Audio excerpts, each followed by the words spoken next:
teaching, mentoring, and leadership development. He founded From Boys to Men, a mentorship program for young men, and lives by the motto, if you can reach one, you can teach one.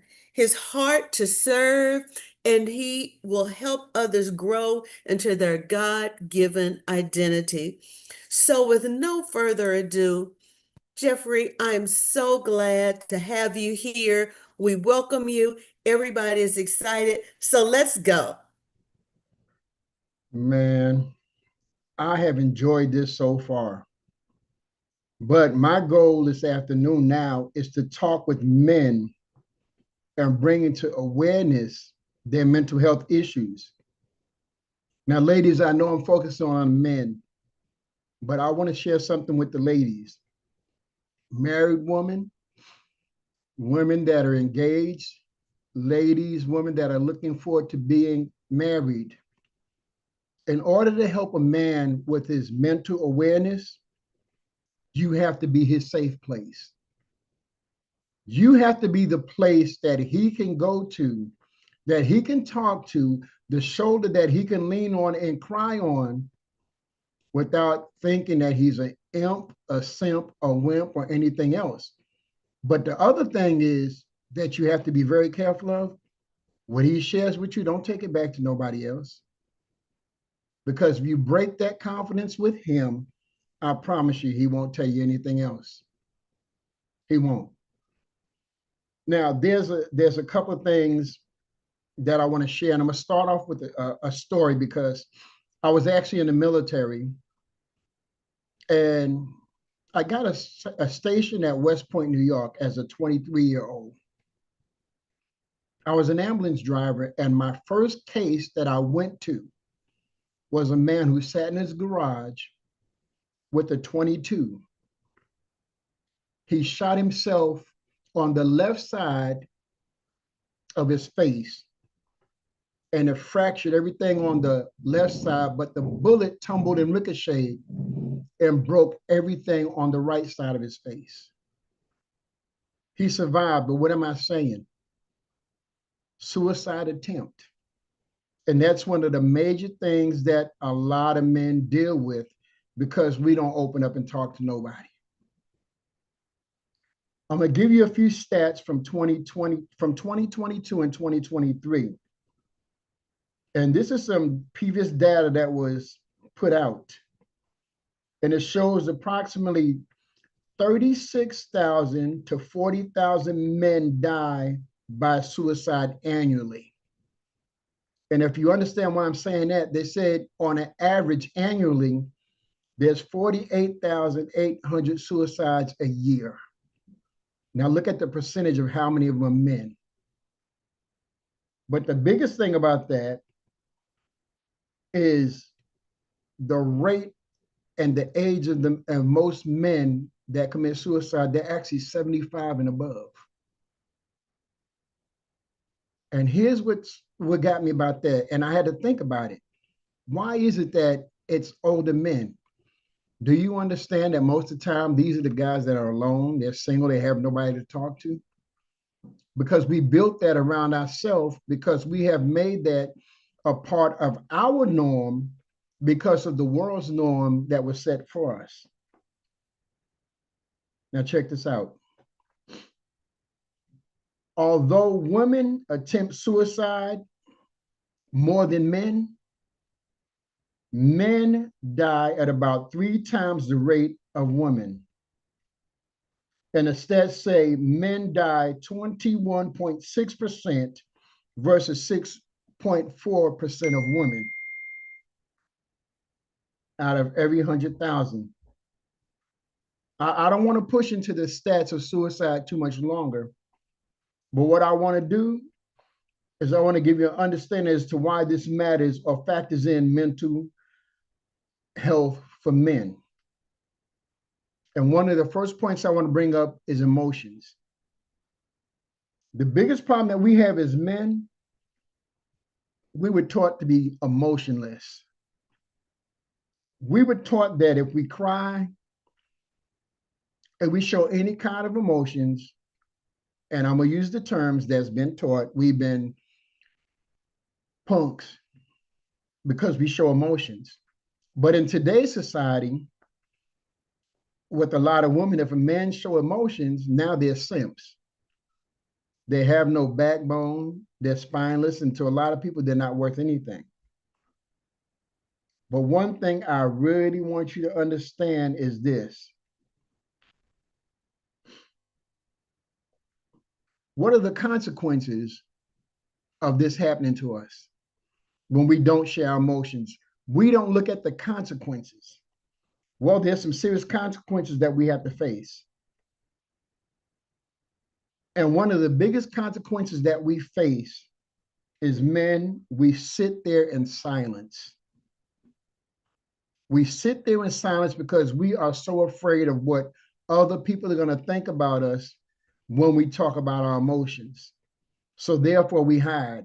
We do like the ostrich do. We stick our head in the sand and we say nothing. And we suffer in silence.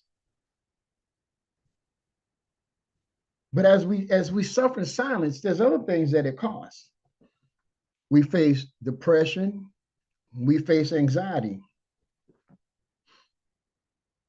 And again, this is fueled by emotional suppression. You hide your emotions, you hide who you are, and you never set yourself free. And the thing about this is that when we go through this, it's like Apostle Paul, we have a thorn in our flesh, and we don't know what that thorn is. Well, let me help you with that thorn is. That thorn is you're holding in more than you letting out. The thing that's weighing you down is what you're holding in because you have not found anybody you can talk to. It's just like going to a doctor. We don't like going to doctors. But how are you going to find out what's wrong if you don't have nobody to talk to? If you don't go to anybody, how are you going to have somebody to talk to? You know, a lot of times what we do when we're going through emotions, we find people that's going through the same thing that we're going through to talk to us. And guess what? Two broke people can't help each other. The Bible says it's like the blind leading the blind and they both fall into a ditch. What do we have to do? We have to stop being afraid and we have to start finding people that can help us. There are folks that we can turn to that's willing to step out and do the unthinkable for us. Now, everybody is not the same because a lot of times when I sit down and mentor, it's through Christian mentoring and even Christian counseling with mental health. So yes, I will throw the Bible in there at you and I will talk to you about it. And I'll tell you why. We talk about men when they cry, but do you know the strongest man in the world wept? The strongest man in the world wept. And he didn't care about what people thought about his emotions because he had concern for his friend. But man, you have to have that concern for yourself and not be so caught up in what other people think about you. Because why? I can't base my life on what other people feel or what other people say. But that's what we do. We don't want to feel like the weakest link. But really, when you open up, you become a strong link. You become a support system for other men to help pull them out of what they're going through. I got my notes, but I'm really not focused on my notes because I want to focus on helping you to understand that you got to break the silence. You have to break the silence. You're not alone. And a lot of times we feel like we're alone. I don't know if you understand this term right here, but if you ever were in the military, especially in the Army, it says, we got your six. Men, you need to know there's other men that have your back. But the only way we can have your back is when you turn around and you decide to open up. You got to stop believing the social norms of you got to be a tough guy. No, you don't. A real man has emotions. A real man will show his emotions. And a real man is not afraid to say, I need help when I'm down. But the ones that have been taught to try to be strong, it's not working. I'm telling you now, it's not working. To try to be tough, to try to be strong, it's not working. Why? Because a lot of what we're supposed to do diminish. I want you to think about the stats I gave you. 21.6% are men. That's 36 to 40,000 men a year die from suicide. That's not attempts, that is successful suicides. Do we understand what we're leaving behind when we do that? Do we understand the things that we're helping put other people through when we do that? We have to know how to be valued, and we have to know how to value ourselves. And we have to know how to be true and real to ourselves. Our mental health awareness consists of opening up. Stop harboring and stop hiding. Why? Because it causes us to be numb. And we walk around emotionless with no feelings. You ever see some of them zombie movies? Well, when we hide our emotions, that's what we look like. We can fake the smile on the outside. We can fake we okay on it, on the outside, but are we really okay on the inside? Because when you hide your emotions, it actually brings forth different kinds of pains, different kind of aches.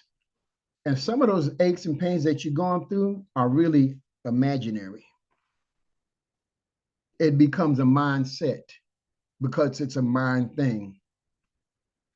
The steps that we take to not guarding ourselves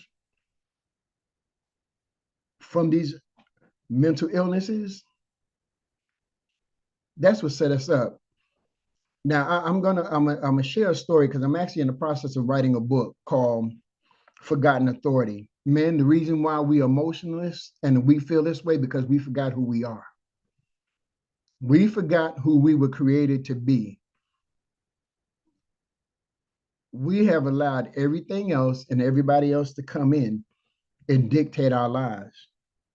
Your emotional mental health awareness consists of you finding your identity and knowing who you are. Now, watch this. Somebody give me the answer to this question. What's the richest place in the whole wide world? And I know a lot of y'all know the answer. You know the answer. Somebody type the answer in real quick and let us know what the answer is. It's the graveyard. Understanding this, and I'm not pushing the point of suicide, but I need to help you understand this. Do you understand when you take yourself out, you take your greatness out? Do you understand that you take your greatness out? Because guess what? What cures have God really given you to bring into this world that no longer can be brought into factors by you because of this? We're not alone. We stand together when we're strong. We stand strong when we're together. And it takes a village of people that you trust to talk to and release to and know that you got a village that won't go around gossiping about your information. I'm really completely off my notes because it's another push. It's another level of a push to help men be aware of who we're supposed to be. You can't lead when you're not here. You can't develop and you can't help nobody else grow when you're not here. Mental health is a serious, serious issue that we need to deal with. And I want you to stop thinking about what other people think about you, that because you show emotions that you're unmanly. Do you understand the process of crying is actually a form of purification? You're not weak when you cry. You're actually building up strength in you. You're actually cleansing some things out of you. So don't take what everybody say to you as the answer to what it is. Find and seek help. Because we need when we're going through, we need help. And the only reason why I can tell you that, can I be honest? Been there, been there. I got to a place and point in my life where I was that low down on myself. Why? Because I didn't know my identity. And when you're in that low down, deep place, you're not going to find a whole lot about yourself until you ask for a hand up. Now, watch this. There's a difference between a hand up and a hand out. A hand up means that I'm trying my best to pull you out of the hole that you're in. And I'm going to give you my best to help pull you out of the hole that you're in by talking to you, by encouraging you, by lifting you up. There's an old saying that I heard before: you, the man, be the man, man first. Find your identity as a man and be that man. Don't let life situations, circumstances, the loss of job, and things like that be what pull you down.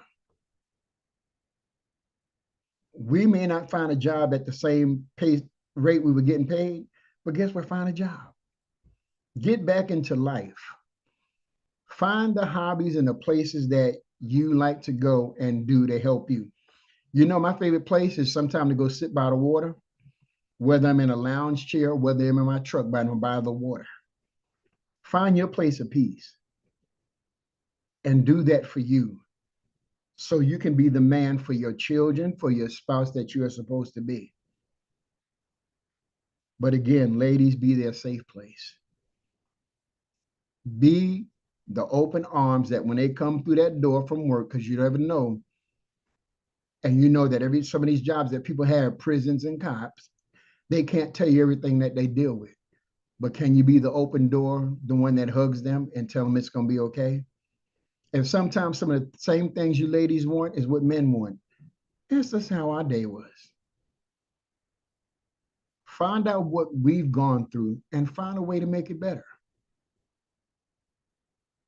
I remember a friend of mine one time, and I know I'm sharing a little bit of stories here and there. A coworker of mine asked me, she said, "What do you give a man that has everything?" And she was really looking for a gift for Father's Day. You know what I told her? He likes sports. Sit down with him and just watch 1/4 of a football game with him since you don't like it. What helps a man sometimes is you being their support system and you finding the time to make time for him and stuff that he don't like or that you don't like rather, and just do that with him. That's what a man needs. And that's when a man will open up. That's when we open up. When we find the people that we can surround ourselves with, we'll open up. But I'm going to tell you now, this word right here that I'm getting ready to bring to you is the biggest killer in men. You taking notes, write it down, because I'm going to give you an acronym that God gave me for this word. Pride. Pride. And here's the acronym for pride. P is your proud. R is your rude. I is your indecisive. D, you become dangerous and you become a ticking time bomb. And E, it becomes an everyday thing because you got it embedded in you and you can and will go off at any time. What helps us, men, is learn how to let go of your pride. Learn how to ask for help when you need help. Because there's instructions that can be given to you through steps. A lot of times we as men, when it deals with our emotions, we want to pass the steps and we want to get straight to a solution, but it's a process. You got to go through the process. The first step in the process is open up and talk. One thing I like is they say a closed mouth don't get fed. It's not just that a closed mouth don't get fed, a closed mouth don't get help. You want help, open up and ask for help. Don't be so prideful that you can't ask for help. It's just like this. If you're not a mechanic, why are you going to try to fix it yourself when you know there's people that's been trained and gone through the process to fix your car for you? Like your car, your body, your mind, and your soul, take them to the people that can help you get it right. You were created for a purpose, but you got to let your pride go. Now, there's something about pride. Pride is twofold. You have a healthy pride, which means you get excited about accomplishments that you have, and that's self-worth and achievement. But here's the pride that I really want to deal with. I want to deal with that toxic pride, which is really associated with our mental health. We get toxic pride again because of the stigmas placed on men to be strong and to just handle it, not to be weak emotionally, one who cries or seeks help. That's the toxic pride. We're taught how to just handle this stuff for yourself.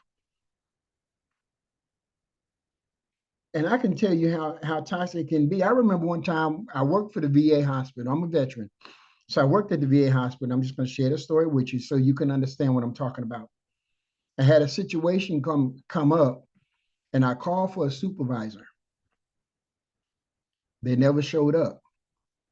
Here was the situation. Here was the response I got.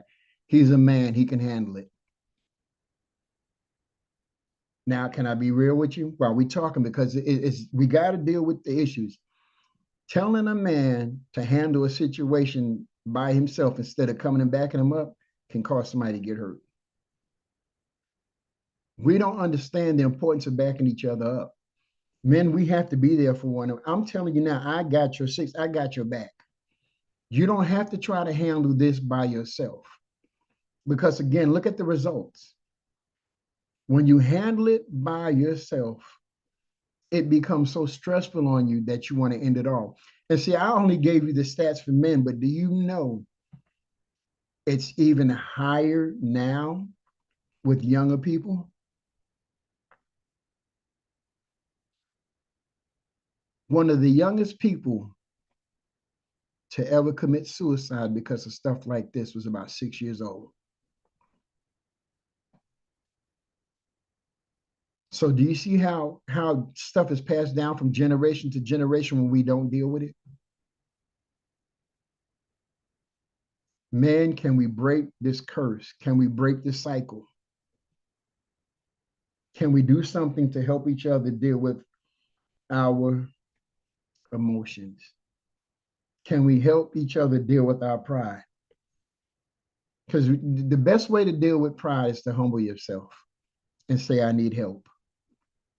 Whether you go to a therapist, even if you go to church, go to your pastor. If you trust him or if you trust her, go to them and say, hey, I have an issue. And ask them if they can't help you, can you at least direct me to somebody that can? These are things that's so important that we don't really understand them. We don't understand how important it is to seek out mental health. And we don't want to wait to the last minute. A lot of times we try to wait to the last minute. And a lot of times, I'm being just real and open with you. A lot of times the last minute is too late. Because we get it set in our mind and we get set in our ways on how we're going to deal with things. And a lot of times it's too late. Don't let it be too late, guys. When you need help, seek help.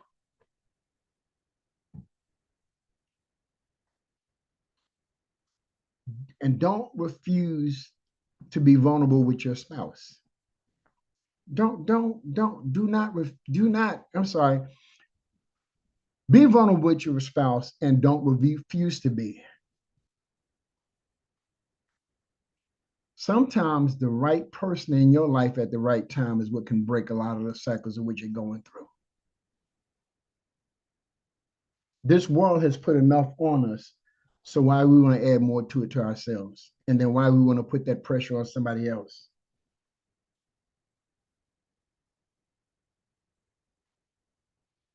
We got to let it go. We got to seek help to be the best version of us that we can be. And we got to, again, not suffer in silence.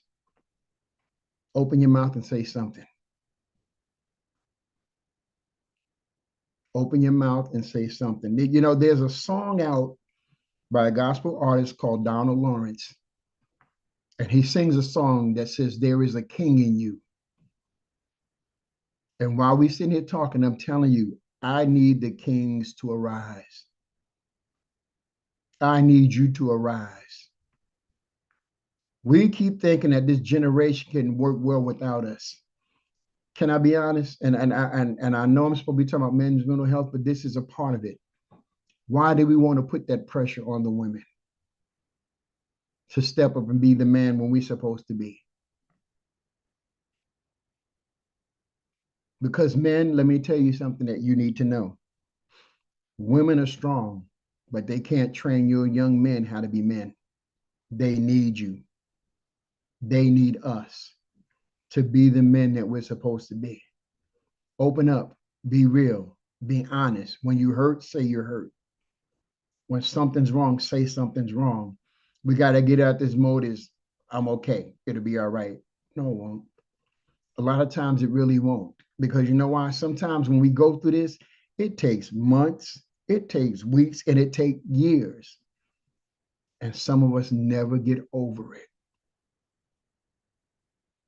We think the most powerful we are is when we end it. Can I be real with you? That's when we're the weakest. That's when we're the weakest. I know I changed up a little bit, but we have to be real because I'm saying this and I'm not bragging. Real men need real men to help them get through this.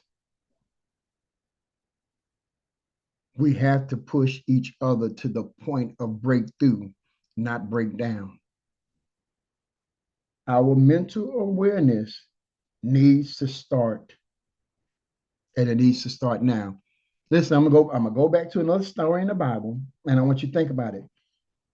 Think about Jesus in the Garden of Gethsemane. That was a weak moment for him. But I want you to understand this. He didn't stay weak.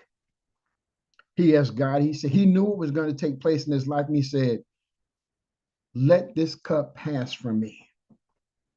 But then he turned around and said, nevertheless, not as I will, but as thy will.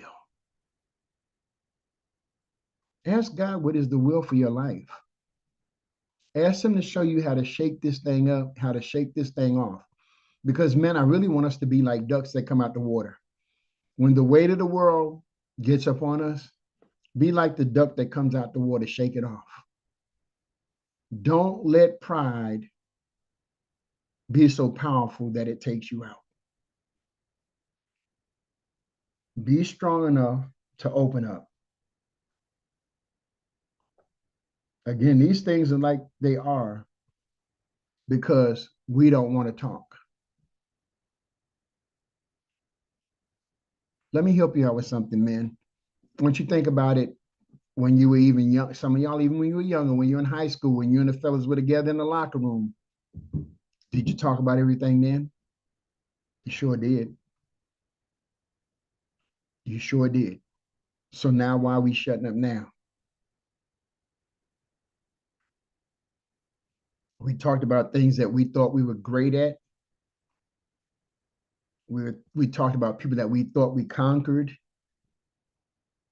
and we're just being real. So now let's be real. Open up and talk about the things that hurt. Talk about the things that you felt let you down because it only gets better when you release it, but it tightens up and feel like that thorn in your side when you hold it in. Some of those pains and aches, again, are imaginary.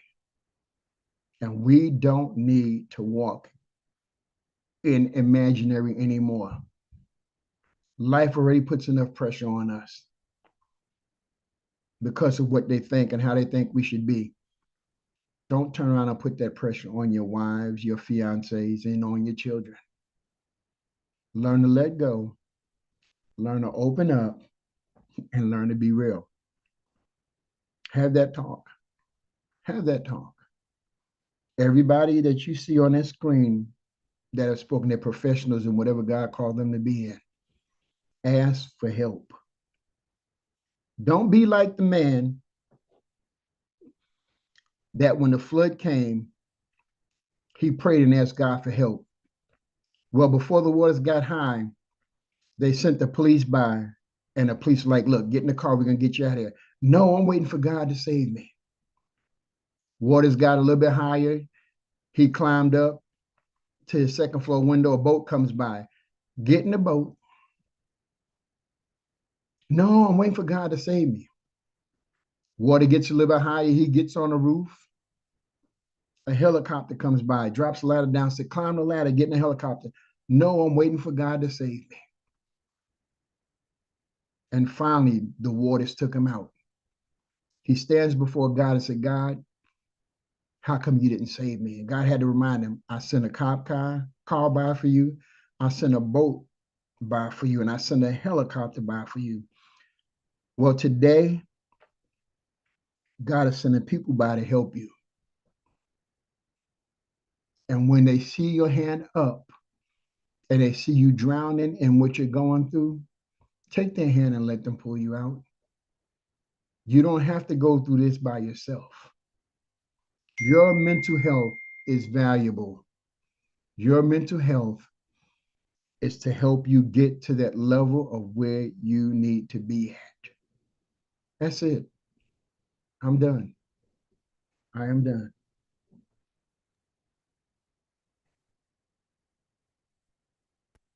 Wow. Um, Powerful, powerful, powerful. What I'm so appreciative about is that you took your time and really, first off, you help us as ladies see what we need to do. Because I know within myself, I'm like, I really want to help my brothers. I recognize this, and so many times we think that just telling them, well, you need to do this or you need to do that, and that's not helping. Thank you for letting us know we need to be the ones to create a safe space. Oh, that was great. I took so many things. And yes, men were taught to be emotionless. When you said that, I thought about the Lone Ranger and Tonto, and even other people in recent movies, and how the men are just they're considered to be powerful and strong, but they're not showing their emotions. The thing is that the strongest man in the world wept. Jesus wept. So thank you for encouraging men to break the silence that they're not alone and that a real man will ask for help. I hope that you all have taken notes. I hope that it has blessed you. I hope that you'll see that many times it's just that men have forgotten who they were created to be. So let's remind men what they were created to be. And you know what? I love that you said that crying is a form of purification. We hold everything in. Let's get all of that out and show strength and just talk about that pride. Y'all remember the acronym? Let me share it with you again. Pride. It's proud, rude, indecisive, dangerous, and a ticking time bomb, and letting that become an everyday thing. let go of pride, and learn how to ask for help. And then there's healthy pride and there's toxic pride. That toxic pride will take you out. And we don't want to be taken out. Or at least I don't want to see the men in my life being taken out. So thanks again for sharing with us, Jeffrey. I know that you all have questions. I know you have comments. And at the end of the day, we're going to be able to ask Jeffrey those comments. If you'd like to go ahead and put them in the chat, go ahead and do so now. And like I said, at the end of the day, we're going to have a Q&A session. So I want to bring forth our next speaker, Dr. Raven Milton. She's going to be speaking to us about chemical imbalances in mental health. Do I really need this education? Dr. Raven, excuse me, medication. We need the education. Educate us. Dr. Raven Milton is a pharmacist, educator, author, and purpose driven servant leader with over 20 years of experience helping people live healthier, more empowered lives. She is the creator of Health Talk in partnership with Truth Church, host of RX Info on the Go, where she simplifies pharmacy and medication topics. In honor of her late son, Kyron, she founded the Kyron D. Coleman Memorial Foundation to support families of children with special needs and provide scholarships for their siblings. Guided by her love for Jesus, she brings compassion, authenticity, and faith to every space she serves. Dr. Milton, we're so glad to have you with us. Come on, teach us and let us know. Yeah, we need that medication. Okay, goodness. Hi, everybody. Thank y'all for having me today. And I'm a little nervous coming after all of this goodness we have had today. I don't know about y'all, but your girl's been a little slain. Like, I'm just ready to run, get up and go. I'm just telling y'all. But God is good. This is what he will do in situations like this when devil tries to block something. He comes in and raises a standard. So we're happy that we're on this Zoom and reaching even more people than the people we would have just reached in Crockett. So amen to that. Um, I'm going to talk about chemical imbalances, but first, let me start off letting you guys know with a little bit of transparency that I come from the perspective of a patient as well as the perspective of a pharmacist. So, and mentioned in my bio that I lost my oldest son. Um, I went through a grief process myself. Went through two divorces, losing my son, and then a host of other things that happened all in between that. And at that time, I fought the idea of having to take medication because one, I was a believer, and I'm like, okay, God's gonna heal me. And then two, I'm like, do I really want to be on this? I know what these things do. I'm a pharmacist. I know, how they act. I know what the side effects are, this and that. And it was like, do I really need to be on this? And the answer was an astounding yes. Um, and we don't like to hear that sometimes when, as a believer, we don't like to hear the fact that, you just may need the medication. Um, Now I'm completely off notes, but this is just where Holy Spirit is taking me. So I'm gonna go. Because that's just how he does. So Jesus help. When we are considering the fact of medication versus therapy versus any other avenue that the Lord might take you, my experience in it, watching my patients over time, watching people that I know over time, has always been that there are some people who are quick to move into the medication stage, and there are some people who are quick to move into therapy. And then there are some people who just say, no, I'm going to pray this through. Well, the thing is that that's nothing wrong with any of those paths. There is a path that God wants you to go on. And when you seek Him, when you have that relationship with Him, when you are listening to Him, He'll tell you which path to take. Now, in the process of having experiences with mental health, sometimes you're not hearing Him very clearly. You got things that are blocking you. So, this is where you need to have someone in your life that you can trust that can help you through those decisions. For me, I had a close friend. She was like, "Girl, listen, you're not doing too good." And I'm like, "I'm good." She's like, "No, you're not." So I ended up getting on an antidepressant for, oh, it's about 2 years. But I was going on an antidepressant, I was going to therapy. And then in the end, God said, "Okay, it's time. You can come off of this, but I still want you to go to therapy because you still got some stuff to work through." And I did it.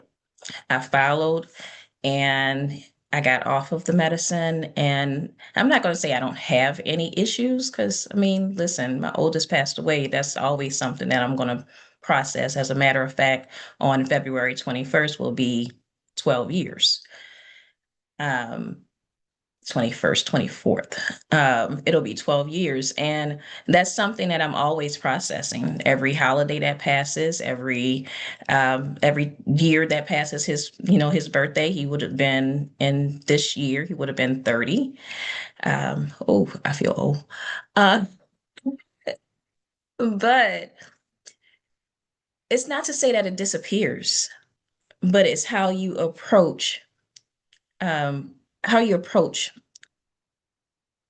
the situation, how you approach the grief, how you approach what you're handling. I love him, I miss him, but now I know that, okay, that word that comes back, resilient.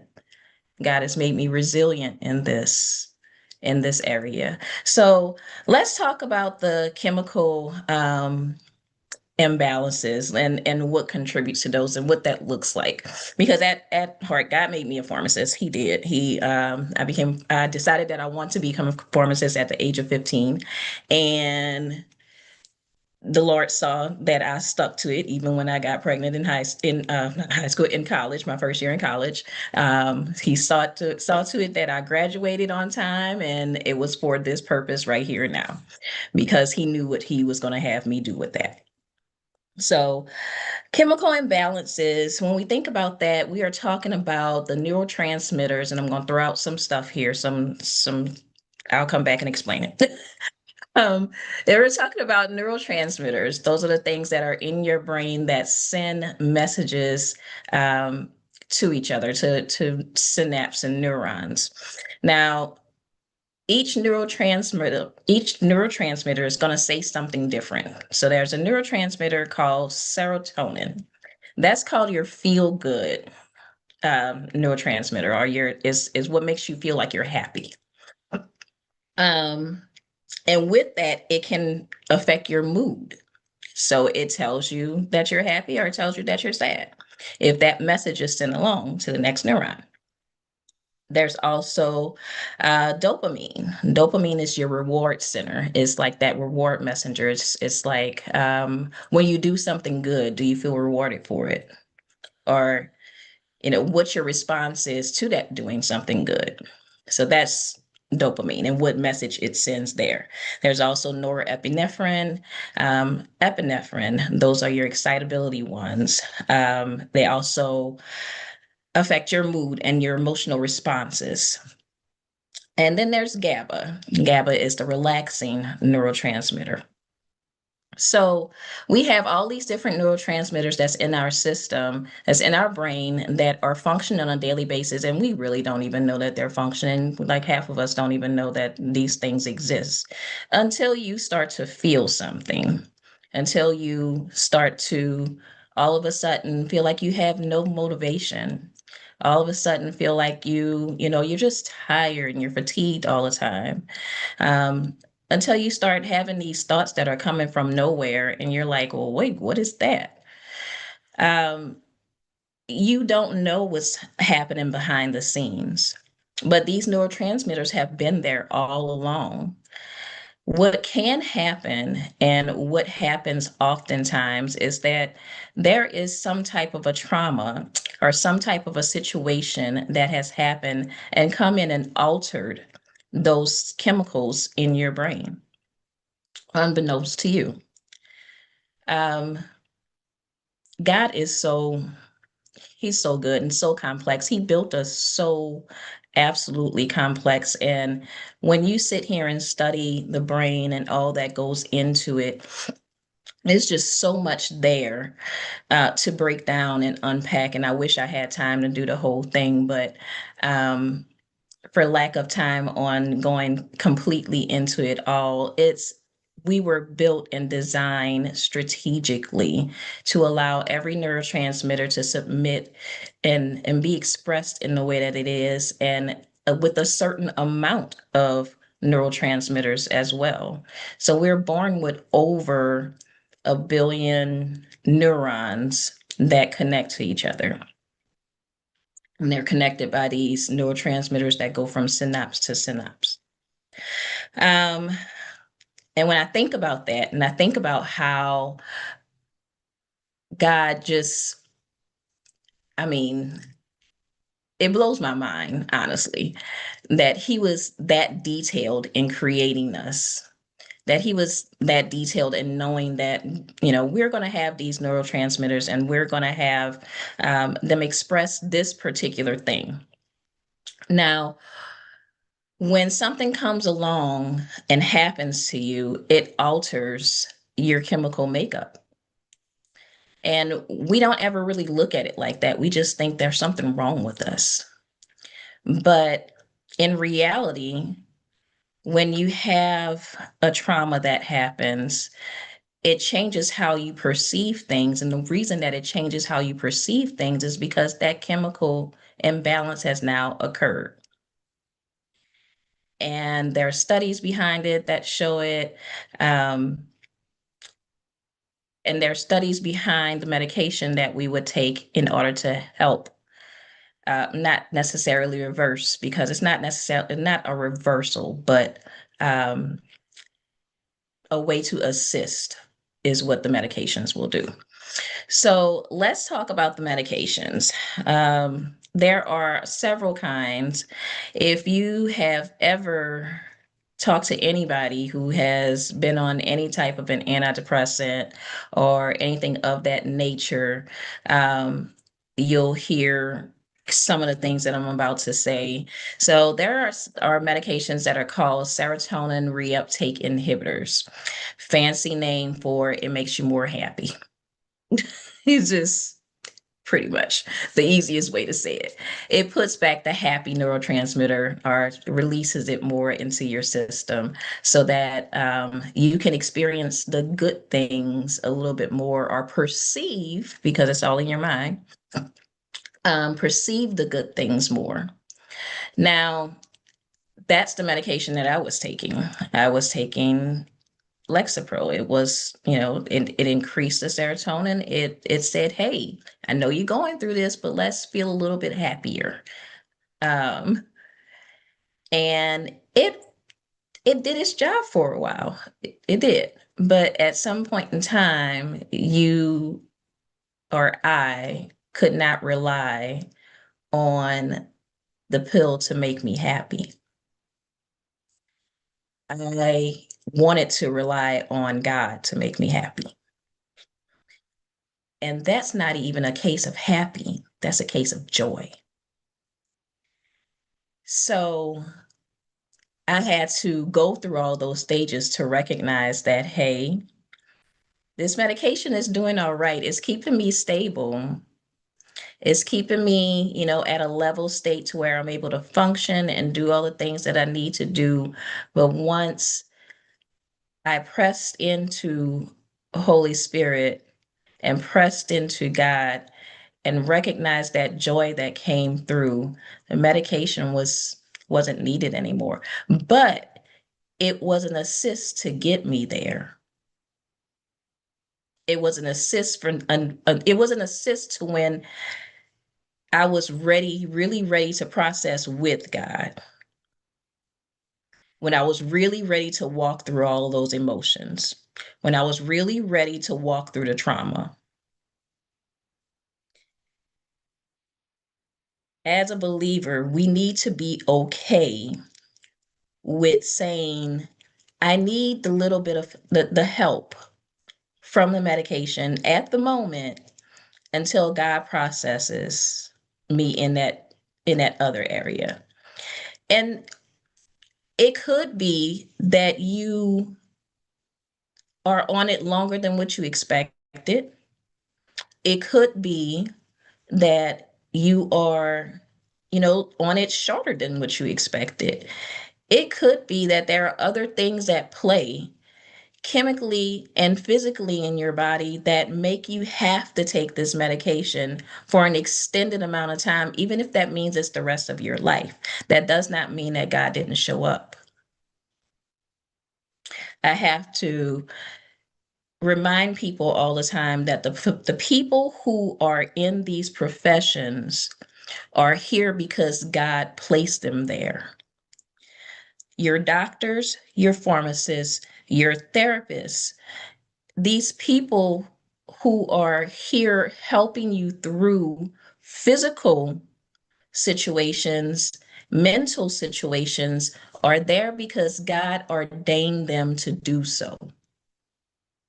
That wasn't happenstance. That wasn't just, oh, I want to be a pharmacist, so that's what I'm going to be. I told y'all, 15. I said I wanted to be a pharmacist at 15. That wasn't me. That was God.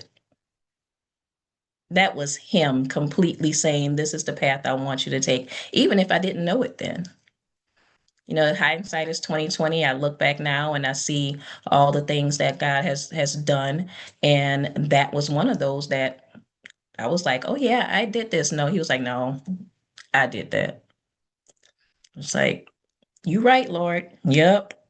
Oh, you had a son when you were, in your very first year, and he had special needs, and you still graduated on time, and you went through a miscarriage, and you crossed the stage pregnant, and you wait, and you graduated on time.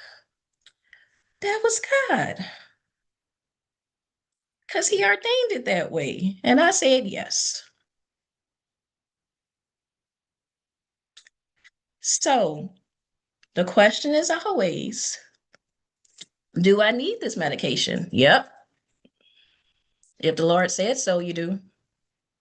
If the Lord is processing you that way, you do.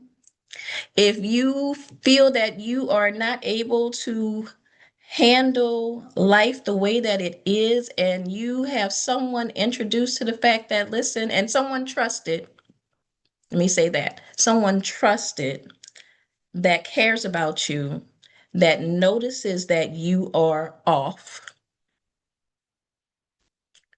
that it needs to be addressed, then address it. And if addressing it means I need to take this medication for a little bit so I can get through, then take the medication because that's what you need at that moment. We have to be okay with doing what we need and not expecting to be super people, especially Black women. We are not super people. I'm not trying to be somebody's superwoman out here. I'm not, what's her name? Karen, old song. I ain't gonna sing it for you. I'm not your superwoman. I'm not.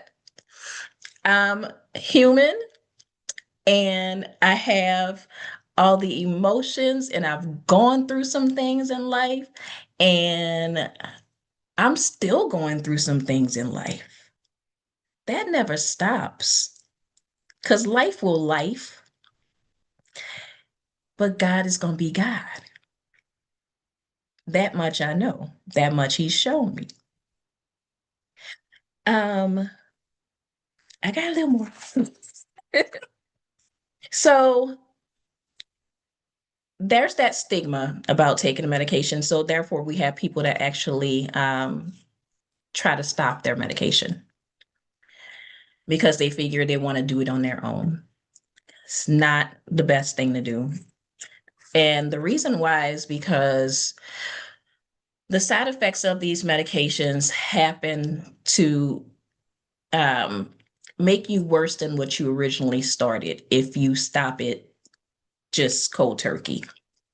It takes time for these medications to affect your neurotransmitters and for them to adapt to the increase of a neurotransmitter or a decrease of it. It takes typically about 2 to 3 weeks for it to build up in your system in order for you to even have a response to the medication itself. You can have side effects from it, but the therapeutic effect, the way that it will actually work, will actually won't be there for about 2 to 3 weeks. Likewise, when it is getting out of your system, it takes 2 to 3 weeks to get out of your system, and therefore you need to taper off of it.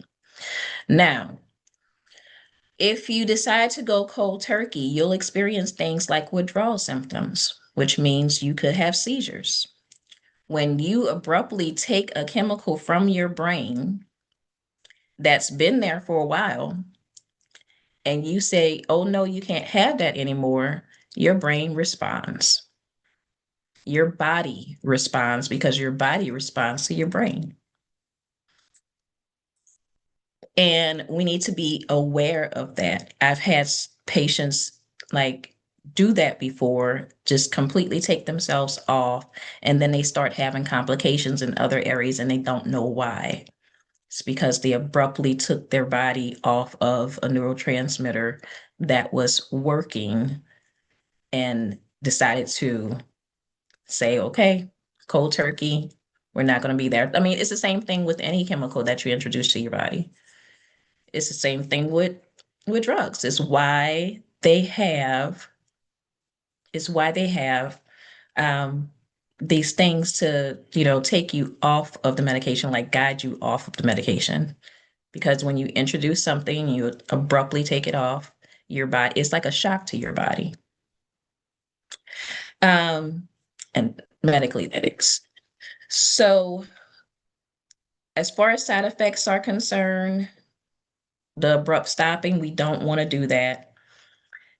We want to be cognizant of the fact that you might lose weight, you might gain weight, because one of those neurotransmitters affects that. You might actually kind of have some memory loss. If you start wondering why you're forgetful all the time, that could be a side effect of one of the medications. You might actually, was the, I lost my train of thought, but you might actually have a host of other things because or if we're all adults here, your sexual libido, that's your sexual appetite goes. Um, that's another side effect that's there. And that's another side effect that actually is real and can affect your relationships. When your spouse is wondering why you're not wanting to be intimate anymore, and it's not, I don't want to be, it's the medicine is making me that way. So all of those things are things that you have to consider when you are taking a medication. But that's also about you talking to your doctor and being transparent with your doctor and talking about the things that making sure that they tell you the things that you could experience, but also that you ask questions about what you could experience when making this decision to get on the medication. There's a host of things. And I say this about any medication, honestly. If you're getting on any medication, you want to talk to your doctor about, what am I going to experience? What is this going to do for my body? What is it going to like, what effect will it have on my body? What effect will it have when I get off of this? What side effects will I have? What's the plus size, and why this particular one? I would ask all those questions because right now doctors are throwing stuff at people and I don't like it. I'm just going to be honest. I don't like it. Like, patients are getting thrown all these different meds just because they see something on TV has been advertised, and all the the kickbacks and things that are happening. No, I don't. I want you to go in knowing that, this is what I'm feeling, but I have questions, and you're not just going to throw something at me and get me out of your office in 20 minutes because the insurance said so. Sorry. That's my that's one of my pet peeves, I promise. Is one of my pet peeves that, some of these doctors out here just are not giving patients the care that they should have.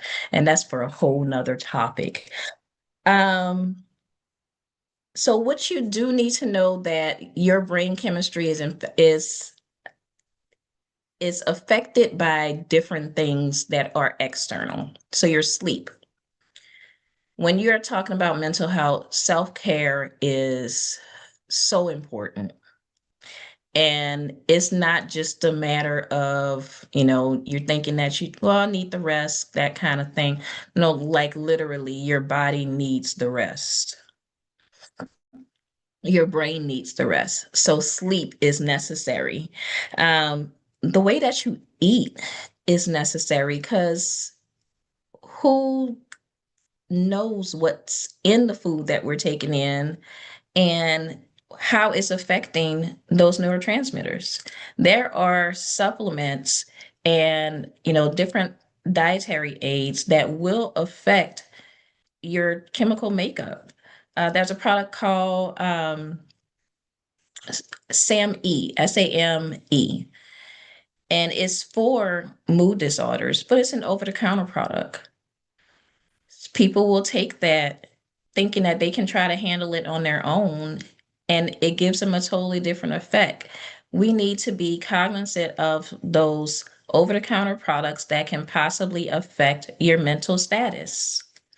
When you take vitamin B, the vitamin B complex, and you ever notice that you have this boost of energy, well, yeah, that's what it's supposed to do.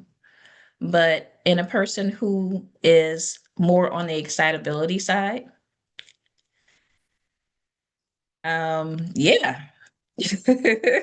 A person that has that natural energy.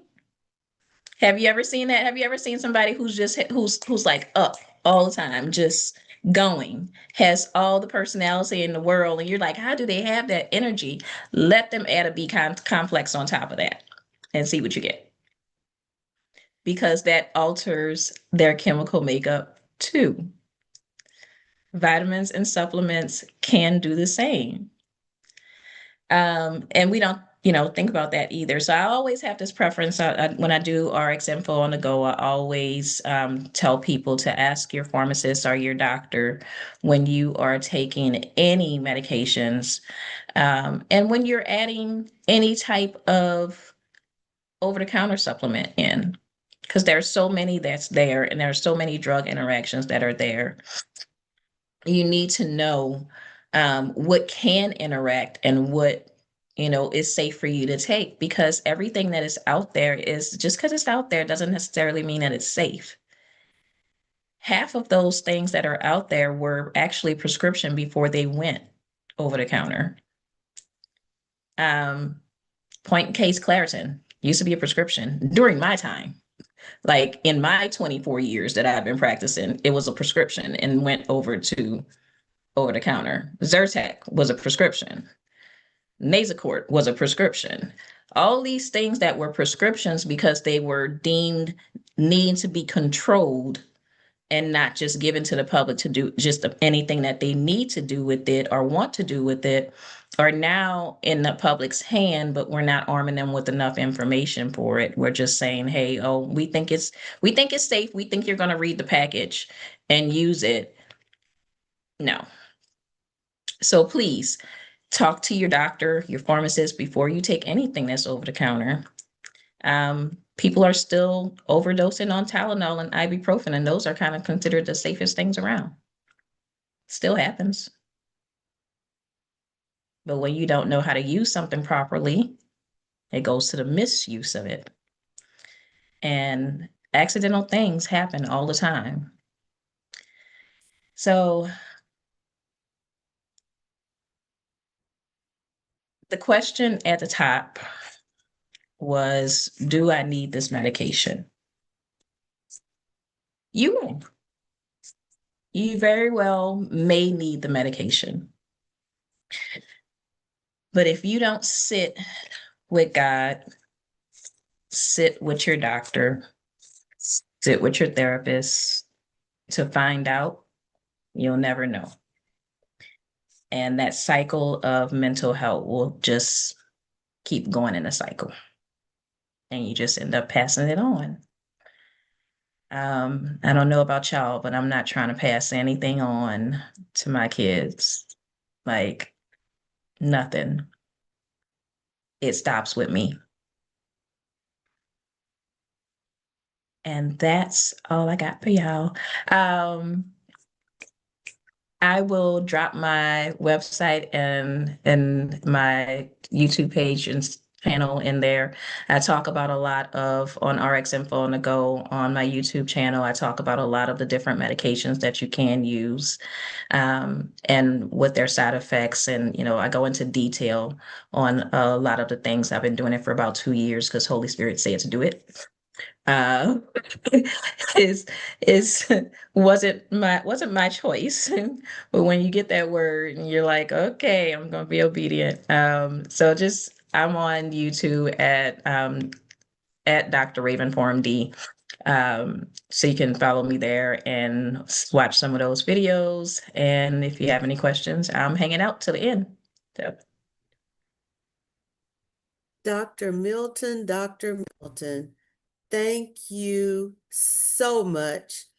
I really, really, really enjoyed it. And as you were speaking, the thought that kept coming to me the entire time is, if God called people to be in the ministry, if Jesus called taxpayers, uh, if Jesus called fishermen, why do we think, and Jesus called Luke an actual physician, why do we want to dismiss that he is still calling people into the health professions? And I'm so glad that he called you into the pharmacy realm, because we need to understand what we're putting into our bodies. We need to understand how our bodies work. And I'm just so glad of all the things that you shared. I am a proponent of taking medicine that you need it when you need it. But the main thing is, you said we need to learn to listen to God and work in conjunction with God. And when we can't, trust somebody that does listen to God and someone that can hear him. I mean, come on. Thank you so much. It is so real, because yes, life will be lifing, but God is always God. So thank you so much for being one of those professionals that God sent to us today to help us to understand he created these bodies. What is that, Jeremiah 29? Before we were formed in our mother's wombs, God created us and he knows how they work. And over 1 million neurotransmitters? Wow. If God was that detailed about us, we might want to pay some attention. Amen. So also thank you for being willing to hang around later and talk with us about, I know I have some questions. So thank you so much again, Dr. Milton. That was wonderful. And now up next, we have Tiffany. She's going to be speaking to us about leading while healing, reclaiming mental wellness without losing yourself. Tiffany is passionate about seeing people set free in every area of their lives. As a prophetic psalmist, educator, and kingdom development leader, she carries a clear calling as a bridge builder and restorer of the breach, bringing healing, unity, and clarity where there has been division, silence, or loss. She loves equipping emerging leaders in their generation to deepen their relationship with God and boldly pursue their calling. Tiffany is especially drawn to spaces where the glory of God can manifest and his presence can be made known in the midst of his people. Dr. Tiffany Newsom, come on now. I am ready to hear what God has for us through you. Awesome. Well, thank you so much. It is a pleasure to be with you all today, and I have so thoroughly enjoyed all of the presenters, the speakers who have so beautifully and eloquently worked in their lane and in their gifting. And so I just honor those with whom I've had the pleasure of sharing this platform. I am excited to come to you today and talk about leadership. This is a passionate area for me as a leader in both marketplace and ministry, and both professionally as well as those who are part of the kingdom of God, really building in both places at the same time. And so I am excited to share with each of you this talk on leading while healing. And just to, because I am an educator, just to talk about very briefly the things that we really know are relevant for this time. And as Dr. Milton talked about prior, just the partnership with the Holy Spirit in everything that you're experiencing and everything that you go through. And so, whether that is in your mental health as it relates to what medications you take, where you are in life, if you are going through traumatic experiences, the regardless of that, um, the wonder in the world and the wonder right now is that we have a lot of people who have been called to leadership, whether you know it or not. And those, of course, who are called to leadership are called to a very special place of leading others, and leading others from a place of prayerfully integrity and honesty, and all of those good core values that we would hope that we have. But the reality is that as a leader, because we are human, there are things that we experience as well. And I want to talk to us about leading while healing, and reclaiming your mental wellness without losing yourself, because there are some stigmas that are associated with leading. And so, with that, let's just get started. Um, Again, I like to go informally as Dr. Tiff, because there are a lot of hats that I wear. To some know me who know me personally, I might be Tiffany, some Dr. Tiff, some other names, but I have a background in education. I was a high school English teacher. I have a background in administration. I was a school principal.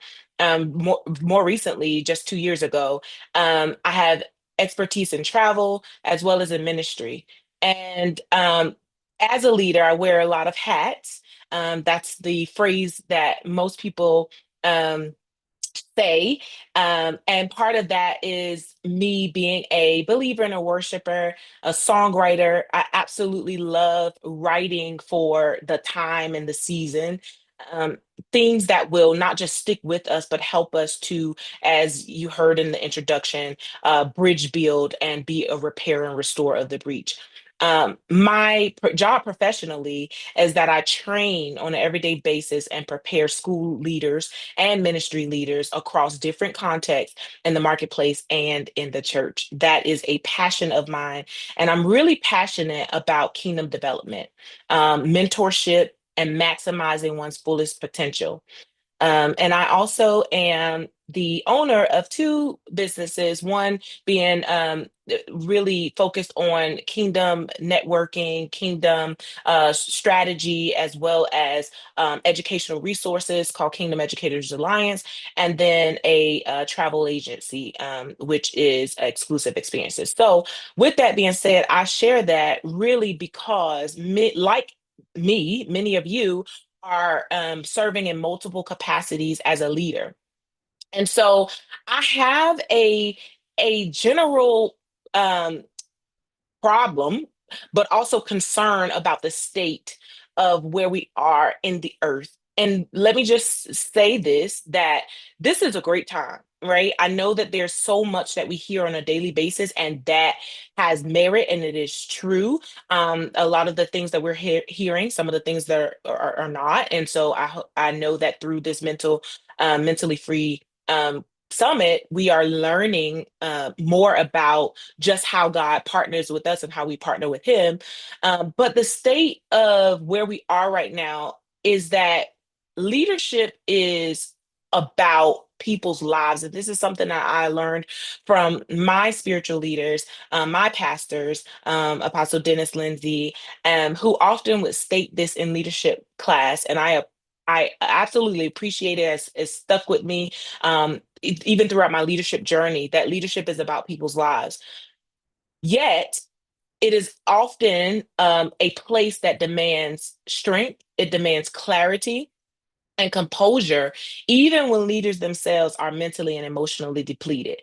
And if you have been listening to the news, if you are aware of what is happening even in the earth, you know that there's a lot going on. There's a lot of chaos, there's a lot of division, there is a lot that people are carrying mentally, they're carrying emotionally, they're carrying in their lives, in their workplace, in their homes. You name it, it's present. And yet there are leaders who still have to lead others in this place. And I want to hone in on this mentally and emotionally depleted, because after you've gone through and suffered a while, things begin to weigh on you if you're not careful with how you are properly positioning yourself and getting the supports and resources that you need, which you have heard over and over and over again today. But it will begin to weigh on you. And so, my role today is really to highlight and bring awareness to some of the things that as leaders we experience, and really help us get to a place where we can recognize, we can be aware, but also that we know what we're contending against and how to move forward in that. So I have some goals for us today. The first is to recognize that what we don't address, we actually bless. What we don't address when it comes to stress and trauma, it begins to show up, bleed into, carry over, however you want to say it, into our leadership style, the way that we lead others, which can be dangerous if we are not in a place of being healed and hold ourselves. And then secondly, the goal of understanding that there are really some false beliefs, belief systems, thoughts that we experience, that we might even have around seeking help and that equaling weakness. And you heard that a lot today. And then I have another goal, which is to help us reclaim wellness as a leadership responsibility, not a luxury. And I'm going to take some time to unpack that for us. And then lastly, embrace healing as an act of strength, wisdom, and self care.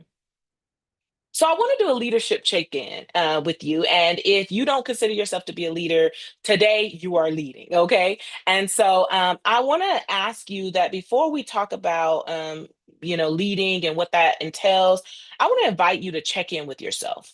I want to invite you to think about not fixing anything.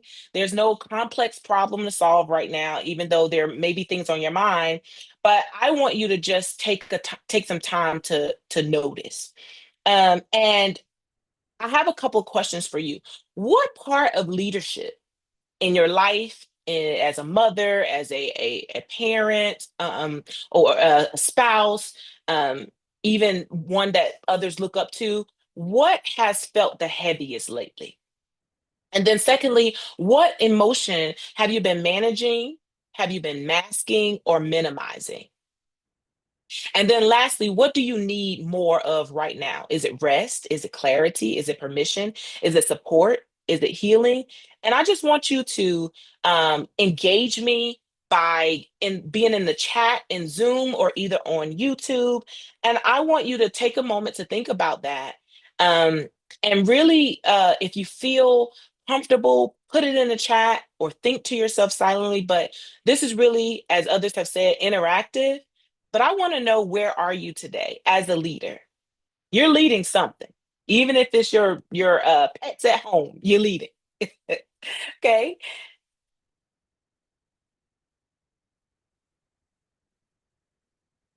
So I see people sharing about their emotions and talking about how that can bring a mixture of exhaustion, of sadness, even irritation. There are people who are saying they need a vacation, which I would absolutely love to help you with, and and definitely rest. And there are others who are talking about just the responsibility of everything, and everything can be a lot to unpack, right? Um, there's some who are talking about support and not doing it alone. And that's awesome to think about. All of these responses are very real and very pertinent to where we are. Learning how to rest is really good. Definitely personally share in that one. Um, and then there are others who are talking about the needed clarity, rest, and support. Um, really trying to hone in on this the stress of being one person, um and having to bear it all, but knowing that it's not a one person show.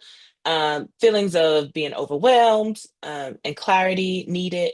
So yeah, I did this because I want you to know, as there are others who are sharing in our chats, if you're carrying something heavy, you're not behind. You're human, and sometimes the most simple thing for leaders to know is that while we carry great compassion and burden for others, the reality is we can never, and I mean absolutely never, forget that we are human, and that though we are placed in a position and in a place of leading others, we also have to be attentive to ourselves as leaders, knowing that this is a time for us to be honest and real with ourselves. And so that's what we're going to do today, as today is just that space for us to be in. Many leaders, although they are passionate, often continue to show up for others while they are also quietly carrying these things that you see. They're carrying stress, they're carrying trauma, they're carrying burnout, unprocessed pain, things that are undealt with, not dealt with. And I left room for you to think to yourself, what else could be filling that place? You name it. um it can be so many other things, and so I want you to think about some other things that could be contending with you as a leader. And I want to say that this pressure that folks feel, especially those in leadership, is often fueled by a true care for people. No one wants to lead someone into areas where they are not successful. No one, hopefully, wants to lead other people down the wrong path. And so, with that burden, there's that sense of calling. I want to help others do as I've done, or even greater, help others not do what I did do, and avoid mistakes that I have had. And with that sometimes comes a fear of letting people down. And you, because you understand that great weight, right? Even as you are dealing with these other things. And so I want to bring part of what I shared earlier is that I love to bridge build. And so whether the earlier slides can relate to those of you who are leaders in various contexts, especially those who are in professions. But I also want to make sure that I connect this to the church as well, for those of you who are believers, because I am a believer. And these things also show up pervasively in the church. I have a scripture here that says, according to Isaiah 61 and 10, I will greatly rejoice in the Lord. My soul shall be joyful in my God, for he hath clothed me with the garments of salvation. He hath covered me with the robe of righteousness, as a bridegroom decketh or adorns himself with ornaments as a bride. And so I want you to picture, I know that some of you may be married, some others of you may not be, but picture yourself as a body, or a group who is being prepared for for God, our Savior, the Lord Savior Jesus Christ. And I want you to think about what it takes to be uh, adorned appropriately, to have on the right garments. And as you think about that, I want to liken this to this space about mental wellness and mental health.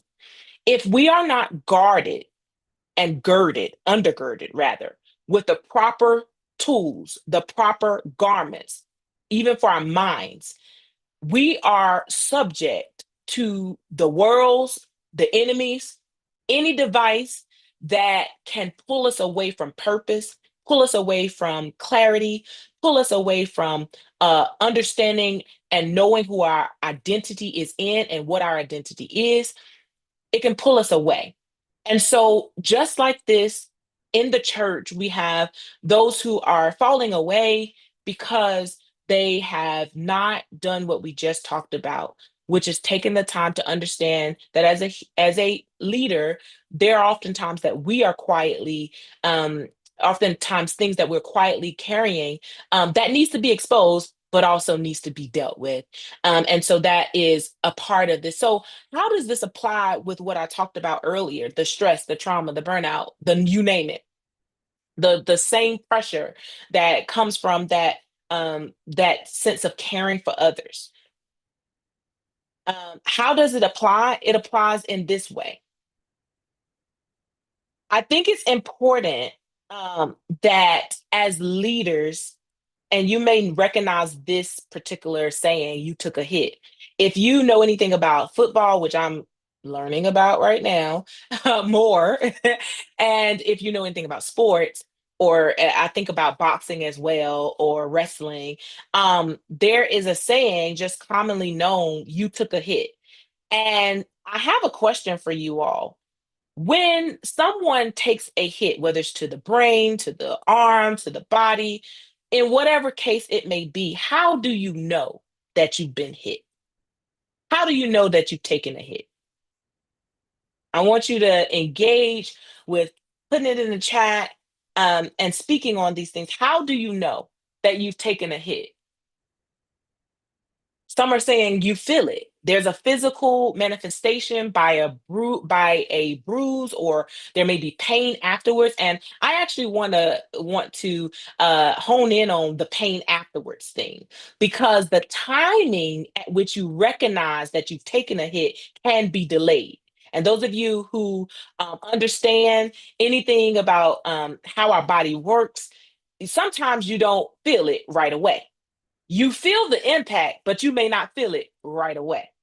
Prime example. There are times where I have gotten a cut or a bruise, bumped up against something, stubbed my toe, and I really didn't even know the impact that it had until I started to look at it or someone brought attention to it.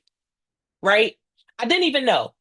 I, for example, had recently broken my a toenail that bent all the way back to the quicken. Like, just while I was teaching a class, I stumbled over a crutch, and you would think that I would have understood and known right then that I had broken my toenail and it had been so far back on my toe. And I actually did not know until I literally had gone to my seat, sat down, checked in with myself, and realized after I was doing some passionate teaching, oh my goodness, my foot, my toe is on fire. And I looked down and I was like, oh my goodness, like I just broke my toe for the first time ever in life. So there are those who, Dr. Milton, for example, is talking about from her lens about the adrenaline, right? That we get, that sometimes you can be going, going, going, going, and then it doesn't hit you until later because it has the potential to mask the pain, right? So here's what I'm going to tell you as leaders. There are those of you who've taken a hit. And you may not know it just yet until you become aware, until someone exposes that to you, until Holy Spirit exposes that to you, until you take the time to check in with yourself, to be honest with yourself, and to say, hey, I am not okay. You may have taken a hit. And when you take one, as I shared earlier, we don't oftentimes address it when it first happens. And remember, I said something about the timing, that one of the people in the chat talked about, that the pain that you feel afterwards. Well, I want to bring this more into some of our everyday experiences, right? So you experience a trauma, or you experience some pain, and or it could be physical, and you say things like, "I'm gonna wait and see if it feels better," right? Or if it's physical, if it's hurting tomorrow, I'll go to the doctor, right? You hear that delay coming in? Oh, that's nothing but a little scrape. It ain't that bad. I'll be fine. And you can insert whatever you think and that comes to your mind when you are not immediately aware that something has happened and that you've taken a hit.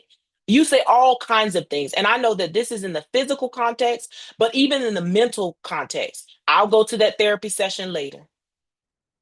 I'll wait till next week to go find. I gotta wait until I find a good therapist, which is important. But I gotta wait, right? When some of our situations are so prevalent and pertinent as leaders that we need to take time now. The urgency is now. Because if you don't check yourself, you'll wreck yourself, right? So others are talking about how I'm gonna give a day to see how I feel, right? I love this. You insert whatever excuse we can come up with because we are leaders as to why we're not appropriating how we feel, attending to what's going on with us mentally, emotionally, spiritually. And so we make up all kinds of things. And you know what we don't do oftentimes, although I pray that after today's summit you will learn to do. We don't say, you see this little sticky note right here? It says, I need help. And you've heard many speakers today reiterate that. I need help. As a leader, I need help. As a mother, I need help. As an educator, I need help. As a pastor, I need help, right? And this is super, not just important, but it is imperative for us to be who God has called us to be in the marketplace, in the kingdom, to your friends, to your family. I need help. So you've heard many of us talk about fears today. And I want to expose one of the fears, or many of the fears, really related to the underlying factor that we experience when we can't come to a place to say, I need help. And trust me, as a leader, when the Lord was giving this to me and I was bringing in everything that He had given to me at the tools, as tools, because of the giftings, we have to be the first partakers. And so this time for me took time to really evaluate and think about currently in January 2026, right? After your long year last year, after your New Year's resolutions, after you done written out and told the Lord what you're going to do this year, what you're not going to do this year, or told people and family members, still there's a need for evaluation to say, where have I fallen short in acknowledging that I need help? Who am I talking to and leaning on in that? And um, you heard Elder Jeff talk about that earlier. But let's look at this list.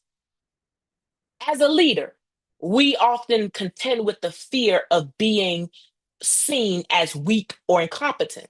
That's not even just as a leader. That's as a man, even as a woman. Um, it doesn't matter in what context. The fears or the things that leaders contend with is that because as a leader you're supposed to be strong, and there is a grace for strength, but the opposite side of that is if I don't say I need help, then people think I'm still strong. But if you do say you need help, then I'm weak or incompetent. And in a world where there's accountability needed, and then there's a lot of professions that thrive off of evaluation and performance criteria, that look of feeling incompetent can really, really drown some of our leaders. I'm thinking about the scripture in Paul where in the Bible where Paul says, "I know nothing save Jesus," right? So it's okay to say, I don't know, I need help. There's a fear of letting people down, And that's attached to some things which we don't have the time to go into, this idea of people pleasing and what others think. But there's a fear of a loss of credibility, um, of authority, right? As if someone can take from you what you have been given. There's a fear that could be rooted in trauma and past punishment. So that is that our experiences when we did it the last time, that thing got me. It took me out, it took me under. And so now I can't say that I need help with that again. Woe unto me, right? Um, there's a fear of being replaced or exposed. And in some cases, this may be needed when we are out of alignment. But what I'm speaking of here is that fear that can oftentimes come when you have to feel like your shoes, you have to feel the shoes, and you're the only one that can feel the shoes. And so there are those of us who are dealing with that. There's a fear of opening up something that you can't control. And can I tell you that as a leader, and I have experienced this as well, where you look at all the things you have to do. Because if you're a leader, oftentimes that comes with that the urgency to fix things or try to fix things. But what happens when the things can't be fixed and they get outside of your control, which a lot of problems are? What do you do then? Do you try to, finagle your way in there and come up with some leadership strategy assessment and some leadership plan to make it look like you've got it together, when sometimes all people who are following you are looking for is for you to say, hey, I don't know, but I tell you what, I'll either get the answers or try to get it, or to say, let's collaborate on this thing and let me walk you through my path because I'm not perfect. But I know one who is. And for us as believers, we know that our strength comes from God. There is a spiritualized fear. And because I told you I'm one who talks about the marketplace, but also the church, I want to just take a moment to touch on things that happen in the church, especially with faith-based leaders. We talked, like you've heard earlier, I should pray through this and not talk about it. How many times have you heard that one? God is my strength. I shouldn't need support, right? Or struggle means that I'm not trusting enough. Right? So these are things that are often said and often stated. And so that's the underlying. So here is something that really hit me from First John, because everything that I aspire to do, I really, really want to bring to light why the word of God is so important as leaders and as a believer, a kingdom citizen, as one who is walking it out in this life, because I'm here to tell you that without him, there is no other. And when I say him, I'm talking about without Jesus Christ. Such love has no fear, because perfect love expels all fear, or in some versions, cast out all fear. If we are afraid, it is for fear of punishment. And this shows that we have not fully experienced his perfect love. Now, when I read that, y'all, it wrecked me. And I'll tell you why it wrecked me. Because when you have fear in your life and it is controlling, not to say, I know that others have talked about that sometimes we'll feel anxious. We might feel emotion like we're frightened or we're maybe afraid. But I'm talking about that sustained where fear is literally lording over your life. When you are in that place, guess what it means? It means that you have not fully experienced perfect love. And if you have not fully experienced perfect love, I don't know anyone in this world who does not desire to be loved. And so, if you experience fear and that's lording over you, when love is supposed to cast out all fear, because it says if we're afraid, it is the fear of punishment. In other words, fear has torment. That's why you have the night terrors. That's why you can't, every time you try to cross a threshold, you get up, you get afraid and you end up not doing it. That's why those things are happening. Right? It's not that you don't feel them. I'm talking about when they happen and you can't get over them. You can't push past through it. So let's do the math, y'all. I told you I am a teacher at heart. So let me throw out a few equations to you. Perfect love equals no fear plus no torment. In other words, perfect love, which is God, it casts out fear or cancels out fear, and it cancels out torment. And I'm talking about this as a perpetual state of being, not that you won't experience these things. I think I shared that. But here's what fear gives you: fear equals torment minus perfect love. In other words, if all you experience is torment, if all you experience is fear, if all you experience is I can't do this and I can't get over this and I'm stuck in this place, and without perfect love, that's what you're experiencing is fear. So I want to dispel the lies. And I think that this picture is so fitting because some of us live on deception lane. And I'm here to tell us to get off that lane today. Get off deception lane. Get off of that street because that street is no good for you. Because in order to get off of it, we have to dispel these lies. So I mentioned earlier that one of my goals was or is the understanding that reclaiming your mental wellness is not a luxury, but it's a leadership responsibility. This is ethical. This is integrity. And what do I mean by that? In other words, we can't see mental wellness as something desirable.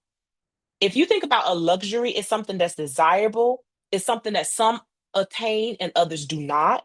Some can afford and others cannot. It's something that even might be seen as non essential, right? Because it is a luxury. But I'm telling you that mental wellness is not a luxury, but it is your leadership responsibility. If you are a leader, as leaders, we have to take ownership, we have to take accountability for both our successes and our failures, of our awareness and attention to our mental wellness, our mental well-being, without playing the blame game. I can't do this because you won't do this. I can't move unless you move. I can't go and take care of myself because I'm too busy. I'm too caught up. I just can't. Well, I want to dispel that lie, get you off deception lane, and tell you that mental wellness is your leadership responsibility over your life. Before you lead others, and even as you lead others, it's your leadership responsibility over your life. This is ethical. This is integrity. And in a world where we hear about ethics and what's ethical, what's not, I know that there are professionals up here, mental health professionals. We are governed by ethics. What is the right thing to do? What should we be doing? We're governed by our integrity, doing the right thing when warranted and when needed, which is all the time, right? So, this taking that leadership responsibility, this is ethical. This is integrity. This is leadership. So now what? Now that we've talked about the lies, now that we've talked about admitting and really recognizing where you are, understanding the factors we contend with the stress and the trauma and all the other things, now what? Because I don't want to leave you without saying and giving you next steps. Now we may not be able, and hopefully in another mentally free conference and summit, we'll be able to express even more some of those practical steps. But what do you do now? And I have some scriptures that I want to really, really talk about briefly as I close this part of the mentally free conference. What you should know is that if you're broken as a leader, if you have experienced any of the things I've talked about as a leader, that God, He has purpose to heal the brokenhearted, to heal the leader, the child that Miss Riley talked about earlier, the inner child in you. He came for like Jesus came for all of that, right? To heal the brokenhearted, to bind up your wounds. That means literally take those things. If when I think about binding up, I don't just think about what I can say with my mouth and my voice. I think about you remember when we used to play. Well, I might be some of y'all might recognize this, but when I was younger, I used to play the games where we would ball up the piece of paper and we would have that paper fight and you would ball it up. Like literally see that Jesus is binding up. every wound that you have experienced. The second scripture from is Isaiah 40. He gives power to the faint. And so the reason why I included this is because leadership does equal strength, but it only equals strength when you realize that the strength doesn't come from you. There is a grace for leadership. And so when you recognize that you are weak, when you recognize that you don't have it all together, in other words, faint or weary, God is able to increase in you in strength, increase you in that area. The last scripture, I have seen his ways and will heal him. I will lead him also and restore comforts unto him and to his mourners. I create the fruit of the lips, peace, peace to him that is far off, to him that is near, saith the Lord, I will heal him. And I want you to know that in this context, actually, there were folks in this scripture who were not doing according to the ways of God. They actually were not doing it. And they reaped some things because of it. But even despite the weakness, even despite the disobedience, God says, I've seen their ways. And despite that, I'll heal them. I know they're doing wrong. I know that you're not where you need to be. I know that you aren't as far along as you should. But guess what? I see that and I will heal that. And I'll lead you to the place where you can be restored in your comfort and you can be restored in your health. You can have peace. It says, peace, peace to him that is far off and to him that is near. And so, with that, I just want to tell you that embracing healing, in embracing that as a form or as a part of your mental health and your mental wellness, as a leader, as one who is operating in this world in your capacity, embracing that healing as an act of strength is what you should feel comfortable doing. And if you don't feel comfortable, then there are some strategies and resources that we have to help you unpack that to the place where you feel and know that being a leader is not about doing it all, being it all, knowing it all, but it is about recognizing that your mental health and your emotional health and your mental wellness is an act of wisdom and self care. And with that, I say thank you for this time. And you can reach me at info at KEA Global, which is Kingdom Educators Alliance, because I am also interested in sharing practical tools and helping leaders walk through this in real time, in real life. Thank you so much. Come on, Dr. Tiff. That was phenomenal. Thank you, thank you, thank you. Let's see, today has been one of those days like Thanksgiving where all the food is good and you just keep eating and eating and eating. Oh wow. I'm just so glad that you're helping us to understand that leadership is about people's lives. It is demanding, and we have to be accountable for our own healing. If God put us in a position of leadership, then we have to respect Him enough to get our own healing, to make sure that we're walking in our own wellness. And look, we must embrace healing as an act of strength, wisdom, and self-care.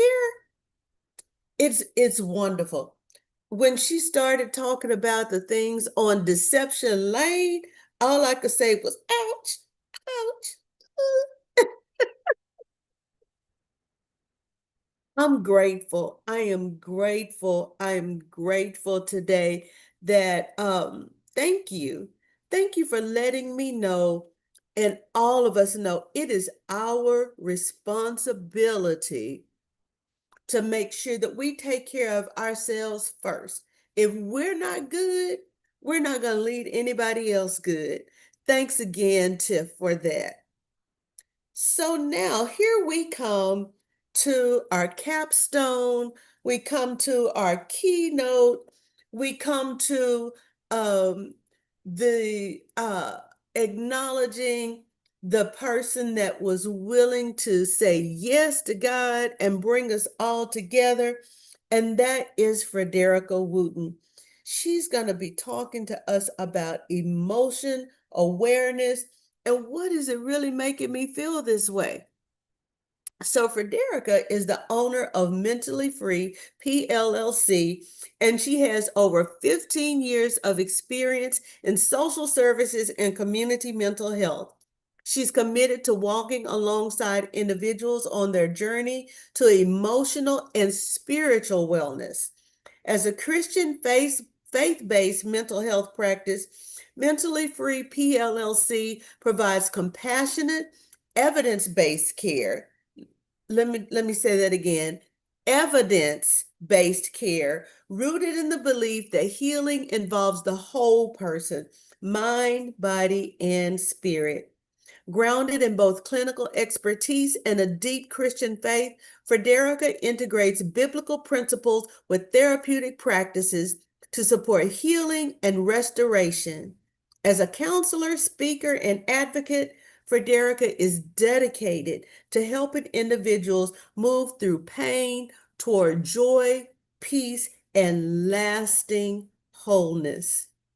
Come on, let us welcome the person that has brought us all together, the person that is allowing God to use her to help us all become mentally free. That is my niece, Frederica Wooten. Love you to life. Oh my.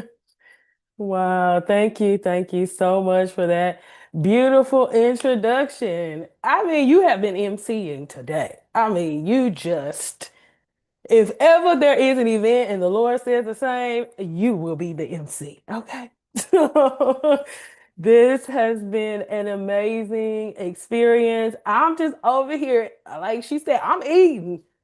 I'm like, oh, it's my turn. I gotta go. I don't have to. It was great.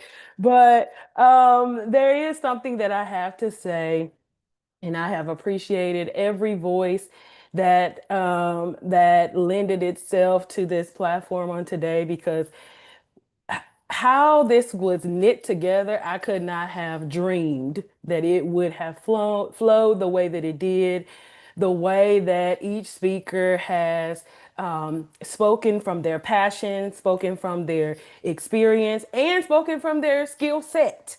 I like that. I call her Ain't Friend, but Carla spoke about the evidence based. Each person is coming from their own experience that can be proven, that can be tested, that had facts and figures that you could go and look up. That we're not just out here saying things that we think sound good, those good sound bites or great social media quotes of two sentences, and somebody has changed their whole life over two sentences on an Instagram post, but never you mind that.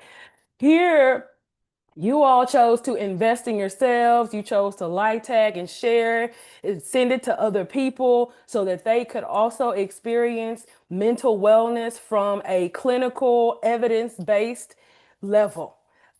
Just give yourselves a round of applause for showing up, baby. We at the end, okay? So y'all stayed, and those that couldn't stay all the way, your presence for however long was very much appreciated. Those that will watch the stream on later times, thank you so much for spending your time to grow, to build your capacity, to build your tolerance. And I want to come on and just kind of dunk whatever's left to go in the basket, right? And share my perspective that I'm coming from on what is this thing called emotional wellness? Why do I need to know how I feel? What is keeping me from doing the things that I want to do? When I want to go right, I go left. When I want to go left, I go right. When I want to sleep, I'm up. When I'm up, I want to go to sleep. Like there seems to be this mismatch, misaligned experience that sometimes we have at different points of our in our lives. Is it always like that? No. And sometimes because it's not always like that, we get stuck. We get stuck trying to figure out, well, it wasn't like that last year. 2 years ago, I didn't feel this. When I was a kid, I could do it, or when I had this, I could do it. And so we can start kind of walking in this guilt or shame and build beliefs around whatever it is that we just can't figure it out. So in that process of trying to figure it out, guess what is also going along with you?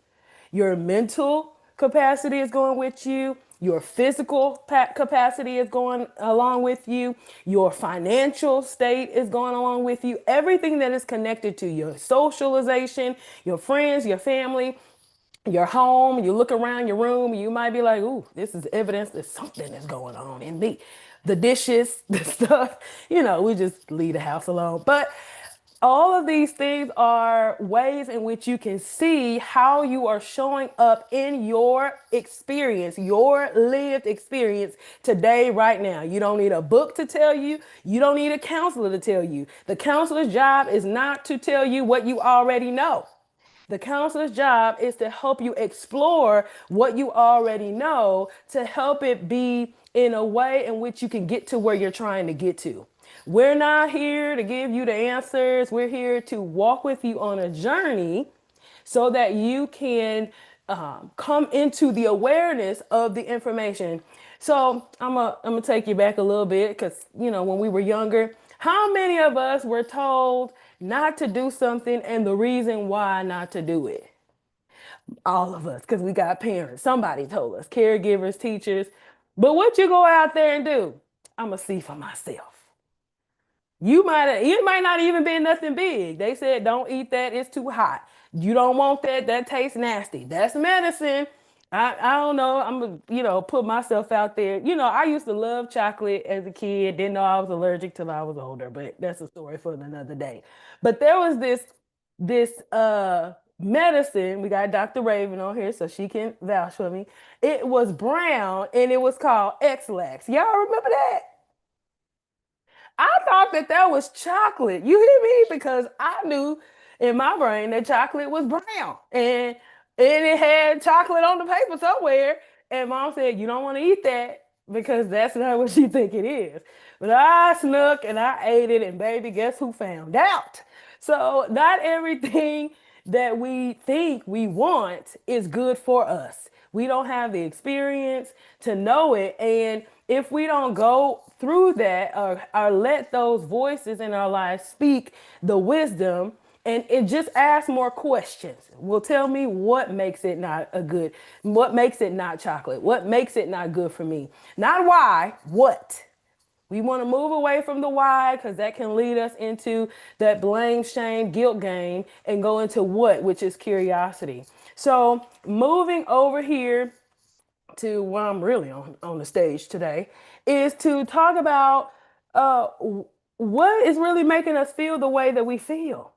Because we've heard from how to be resilient kids, we've heard how to walk through challenges, how to have the mind of Christ, how to settle in ourselves. We've heard about asking for help. We've heard how men can be supported and how women can be better supported. We've heard about the medication and why we should take it. We have heard about the path to be a better leader. And then we still sitting up here like, okay, that's great information. And it was. You should have took notes. I'm gonna go back and watch the replay because I was doing the back end stuff.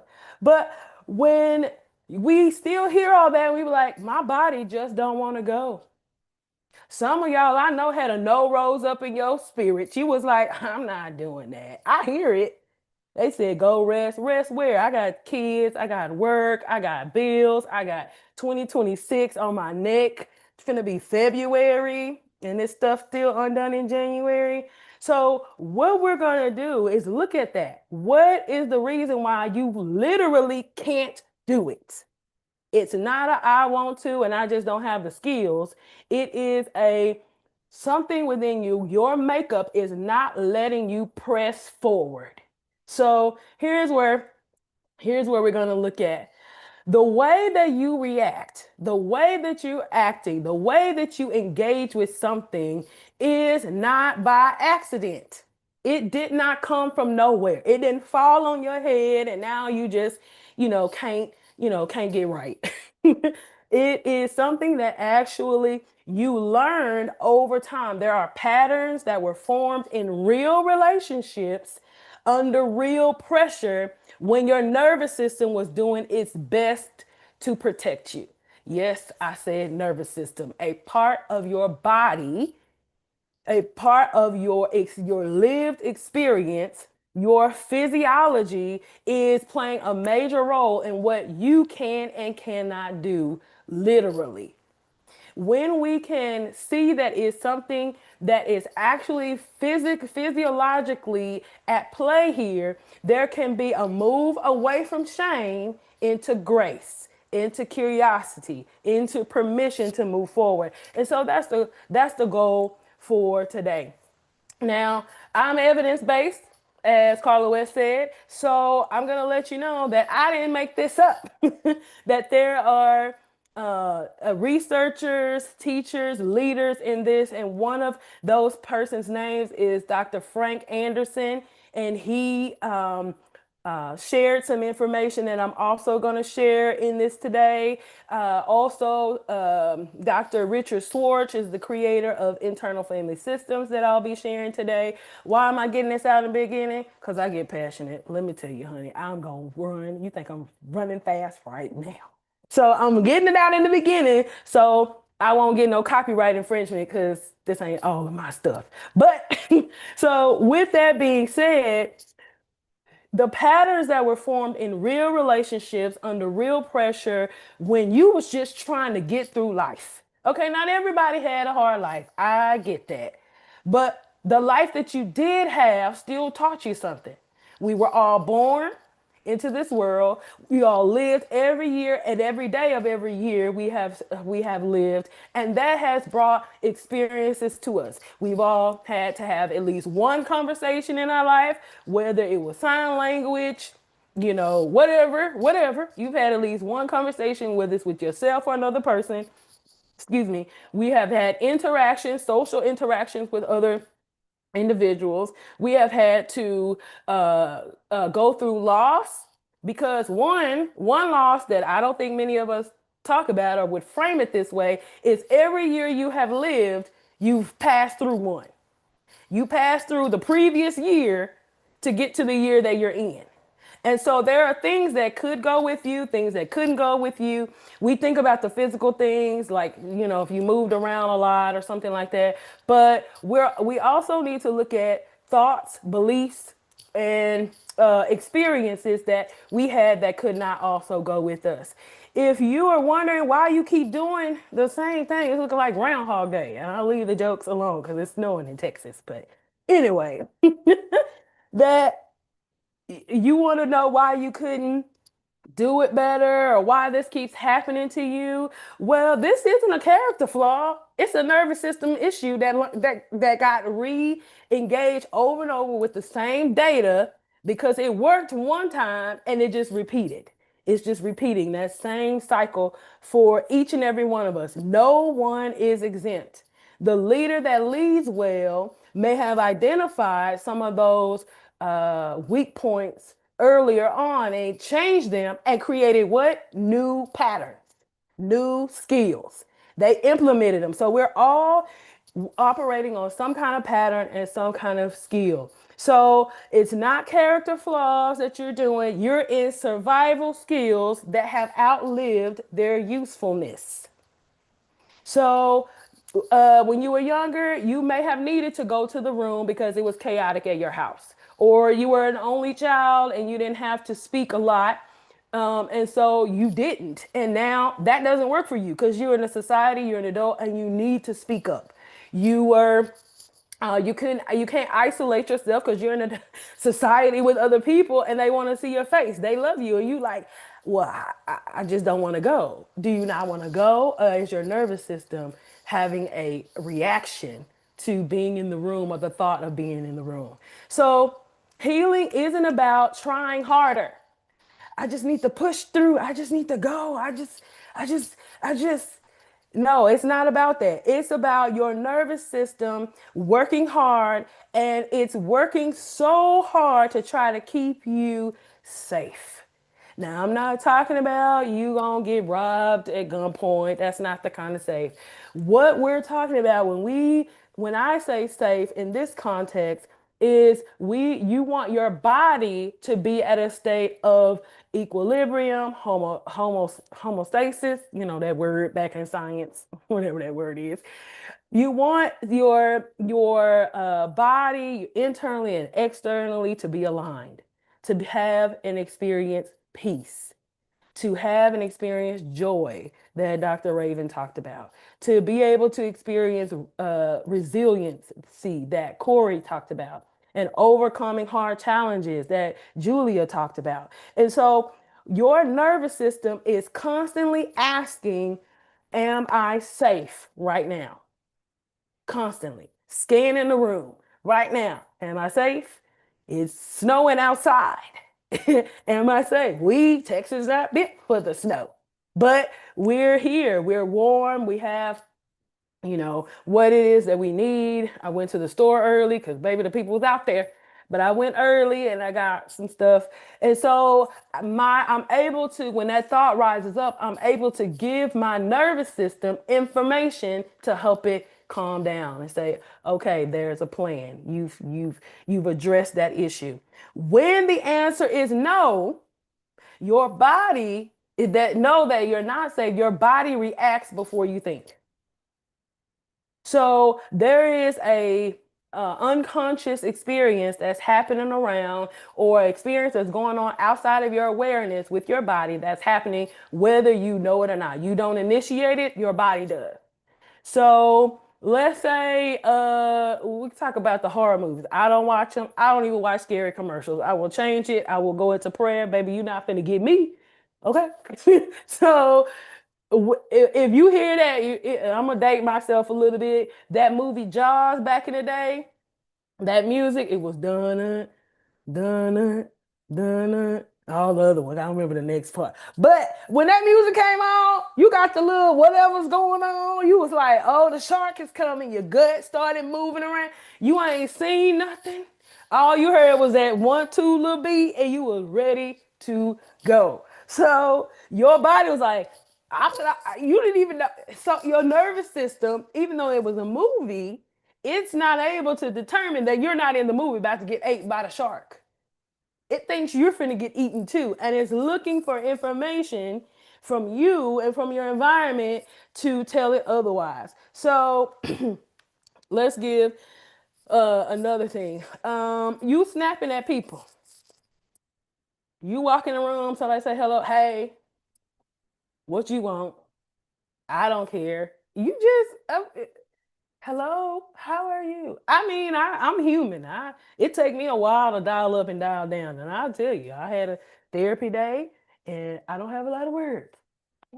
So I have checked in with my nervous system, with my body, and it has let me know it's not ready for certain levels of interaction. If I press it, it's gonna come out a certain kind of way, and then I will have to re-engage it. So logic, our ability to intellectually process does not stop these reactions. I can know full well that these people didn't have anything to do with my workday. But if you ask me how I'm doing, and I got to flip through 8 sessions that I had because I overbooked myself, this is not the question. It was a beautiful day. Well, tell me about it. I can't. So, or you're thinking about we're coming up on the end of the month. You're thinking about what February will bring, what finances need to align, what chores and things that you need to do, or what health things that you need to engage in for the end of the year. Your deductibles have restarted over. Taxes, somebody said. You got some money that's got to come from somewhere to pay these things, and you're going to have not only a intellectual conversation but also a physiological conversation that's going to happen. So sometimes we try to shut down the conversation externally, but you cannot shut down the internal conversation. It's going to take you to some places, and we're going to talk about what those places are. So, we everybody has heard the word trauma by now, okay? So I'm not going to talk about it in the way in which everybody else has, possibly, but I'm going to try to highlight trauma in a different way. So, one, we're not broken. These ways that we're responsive are learned, they're automatic, and they happen faster than you can think or decide. They show up automatically, just like blinking. Nobody, if I say blink, everybody gonna be like, "What? I have eyelids." But if you just let yourself blink, you're not controlling it. Your breath, you're not controlling it. These are things that naturally happen. So you're not broken. You are overprotected. You're trying to keep yourself safe, keep you in an emotional state that is stable, one that you're used to. We'll come back to that in a minute. So let's look at some of these responses that we can have when we feel unsafe. So many of us have heard about the fight, flight, freeze. We're going to talk about that. And we're also going to add two more, submit and fawn. Okay. So in flight, flight looks like anger. It looks like control, irritability, and defensiveness. It looks like you getting some information in your system. Let's say somebody cuts you off on the freeway and your mouth gets to going. It looks like it looks like somebody stepped on your foot and you forgot you was a Christian for a second and you wanted to let them know that they can't step on your foot. Or you got a call from somebody asking you for money and you just had about had it with that person or that experience. And so the anger rose up. What's really happening here is that your nervous system is trying to stop harm. And I don't mean like somebody, Eddie Kruger, trying to stab you. What I mean is that emotional experience that you are having internally. What emotions got pulled up when that experience happened, or that stimuli came in through that experience. So what people often get wrong, according to Dr. Frank Anderson, is that fighting isn't saying that you're experiencing too much. Fighting is saying that your body is trying to protect itself. So when somebody is like going off or whatever, they're not saying this is too much, I'm overwhelmed, as much as they're saying I'm trying to stay alive. I'm trying to stay calm. And this is the only way I know how to get this back right. So if you got somebody in your life, they love to just pop off at the mouth, you be like, oh, they're dysregulated. Now you know how to use that word. They're trying to help themselves get back to safety. It ain't even about me. It's something in this environment that has happened to make them think, their nervous system think that they're not safe. So now we get to move to flight. Flight here is when something happens and we engage in like moving away. Now, one of the ways that this came up was flight can look like overworking, busying yourself, um, uh, trying to make things perfect. Like this is what and flight be like. Oh, I thought it was running away. You know, we didn't move past. We didn't upgrade it from running away. You would run away as a kid. As an adult, you just stay busy, keep your head up under stuff, so you don't have to deal with whatever it is that you need to deal with because your nervous system is not regulated in that way to be able to let you tolerate it. So, what's really happening here is slowing down does not feel safe. So, you need to keep activity. You need to keep things going. You need to make sure that something's on the back burner that's about to move to the front. Somebody asks you what's going on, and you're just like, you know, everything. I got a lot of projects. Tell me how you feel. Well, I got a lot going on. That ain't what I asked you. That's not what I asked you. So here, the product, what can be missed is that productivity. Productivity can keep the person missing that pain is present. They're going on, well, I can do all this stuff. Yeah, you can. But what may be fueling you doing so many things is a covering up of like pain that you're experiencing. So freeze here, freeze can look like being stuck, numb, or overwhelmed and unable to act. So it's not like that you're not in the situation with the person. What is happening here is that there is again there is energy that came in from the experience, fear, rejection, hurt, shame, whatever. But that freeze actually is that energy is trapped in you. It can't get out. So you're holding it. You ever seen somebody that gets startled? They just that's what you look like in a freeze. You're holding it, like breathe, you can breathe and it finally comes out. But this is what happens. People are walking through their life in freeze. Neck tense, back tense, head, those. I tell people sometimes to put their two fingers together. I got all makeup, so I won't do it. And rub that spot, just push up in between their eyebrows, and you'll feel how much tension you're carrying. Another one is if you're not talking right now, I want to ask you where your tongue is positioned in your mouth.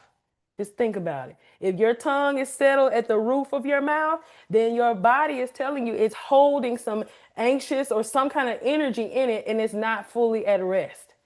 I want you to take an exhale and see if you were holding your stomach in.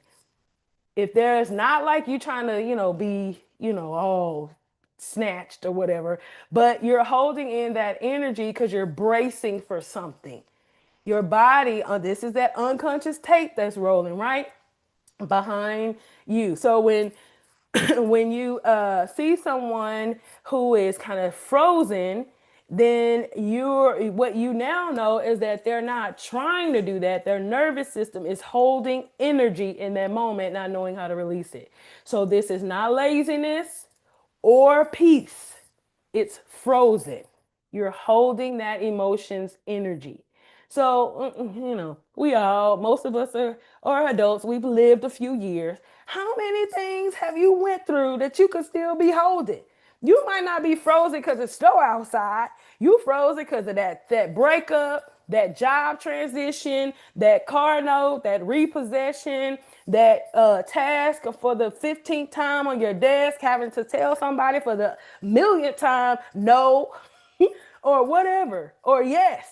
You're holding that energy and you're moving through your life and it feels like it's like there's something trapped, like you just literally vibrating within yourself.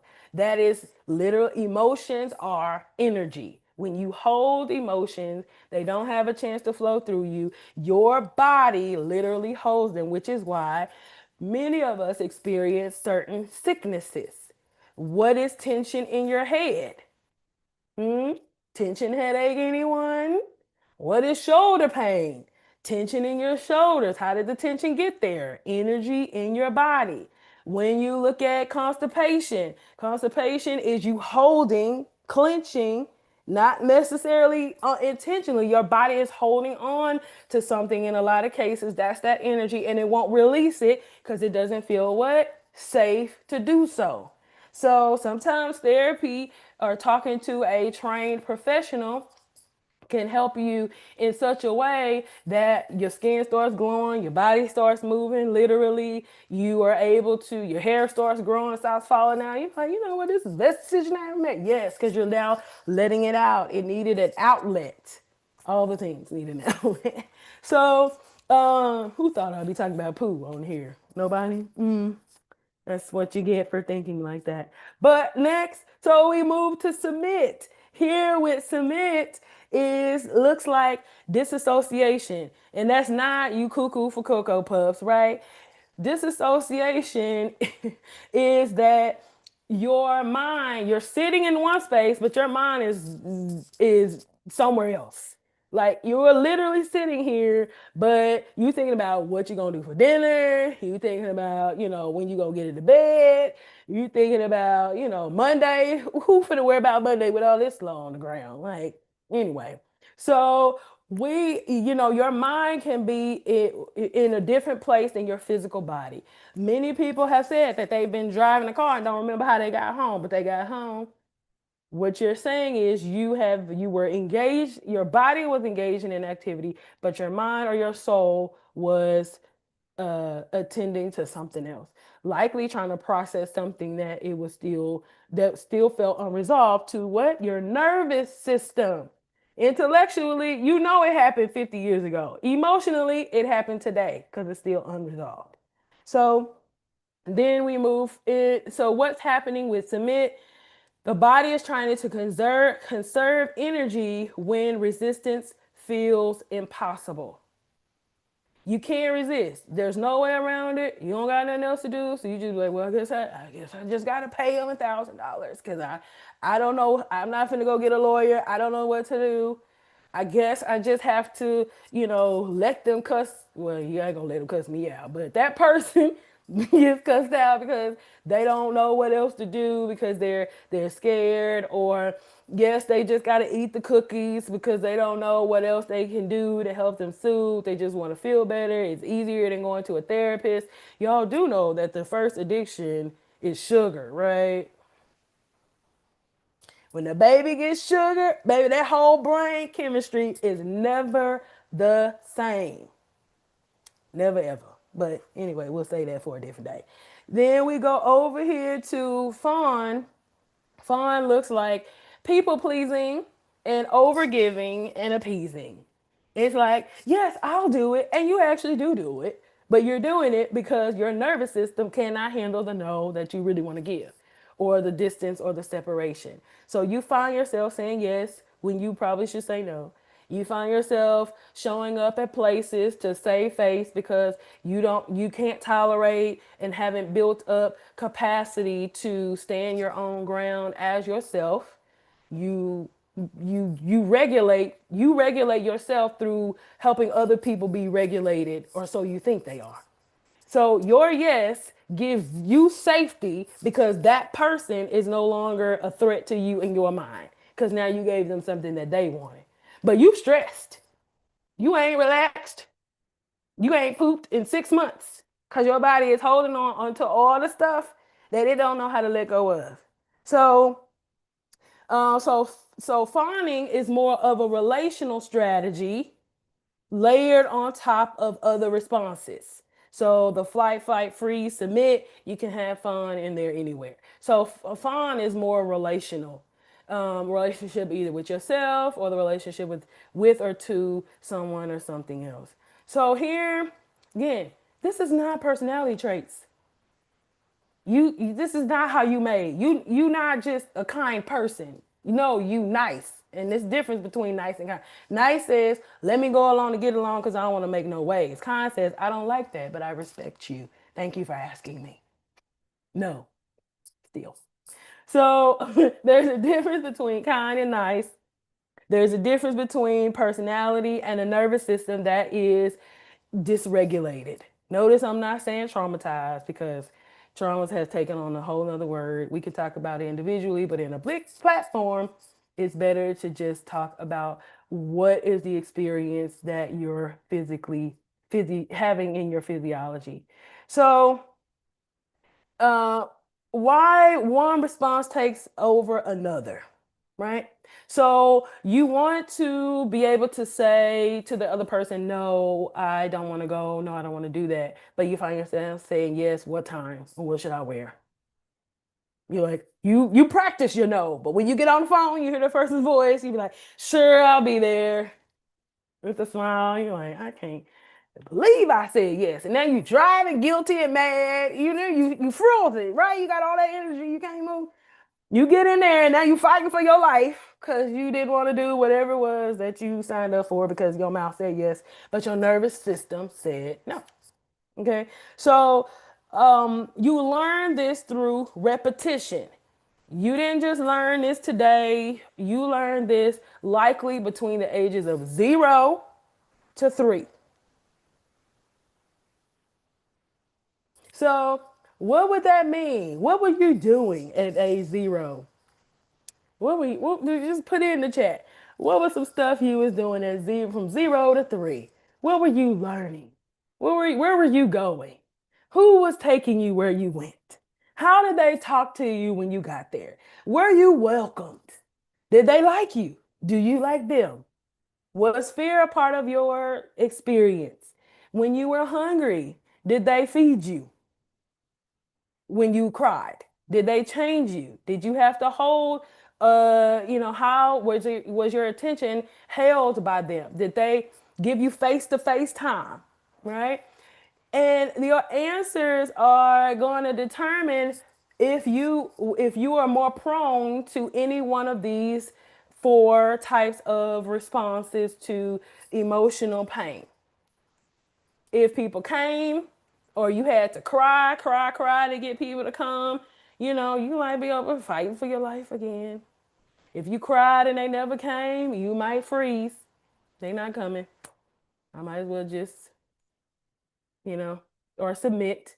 You might just be around your people or whoever raised you, and you start doing what they're doing because you're three. What else you gonna do?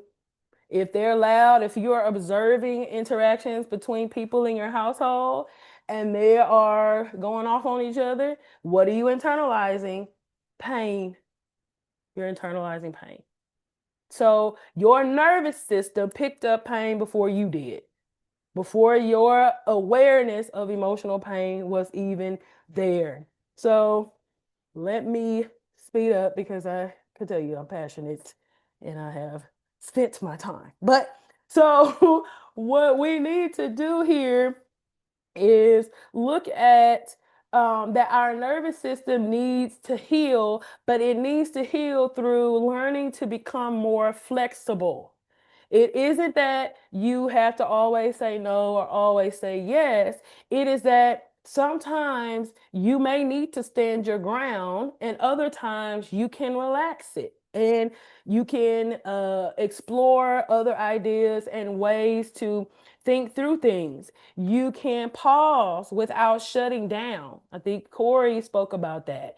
You can pause, and pause can be okay. You can talk with yourself to say, all right, I can slow this down. I can take another look at this. I can see what approach may be helpful for me. And when I do that, then this helps me. I can stay present with myself without losing me.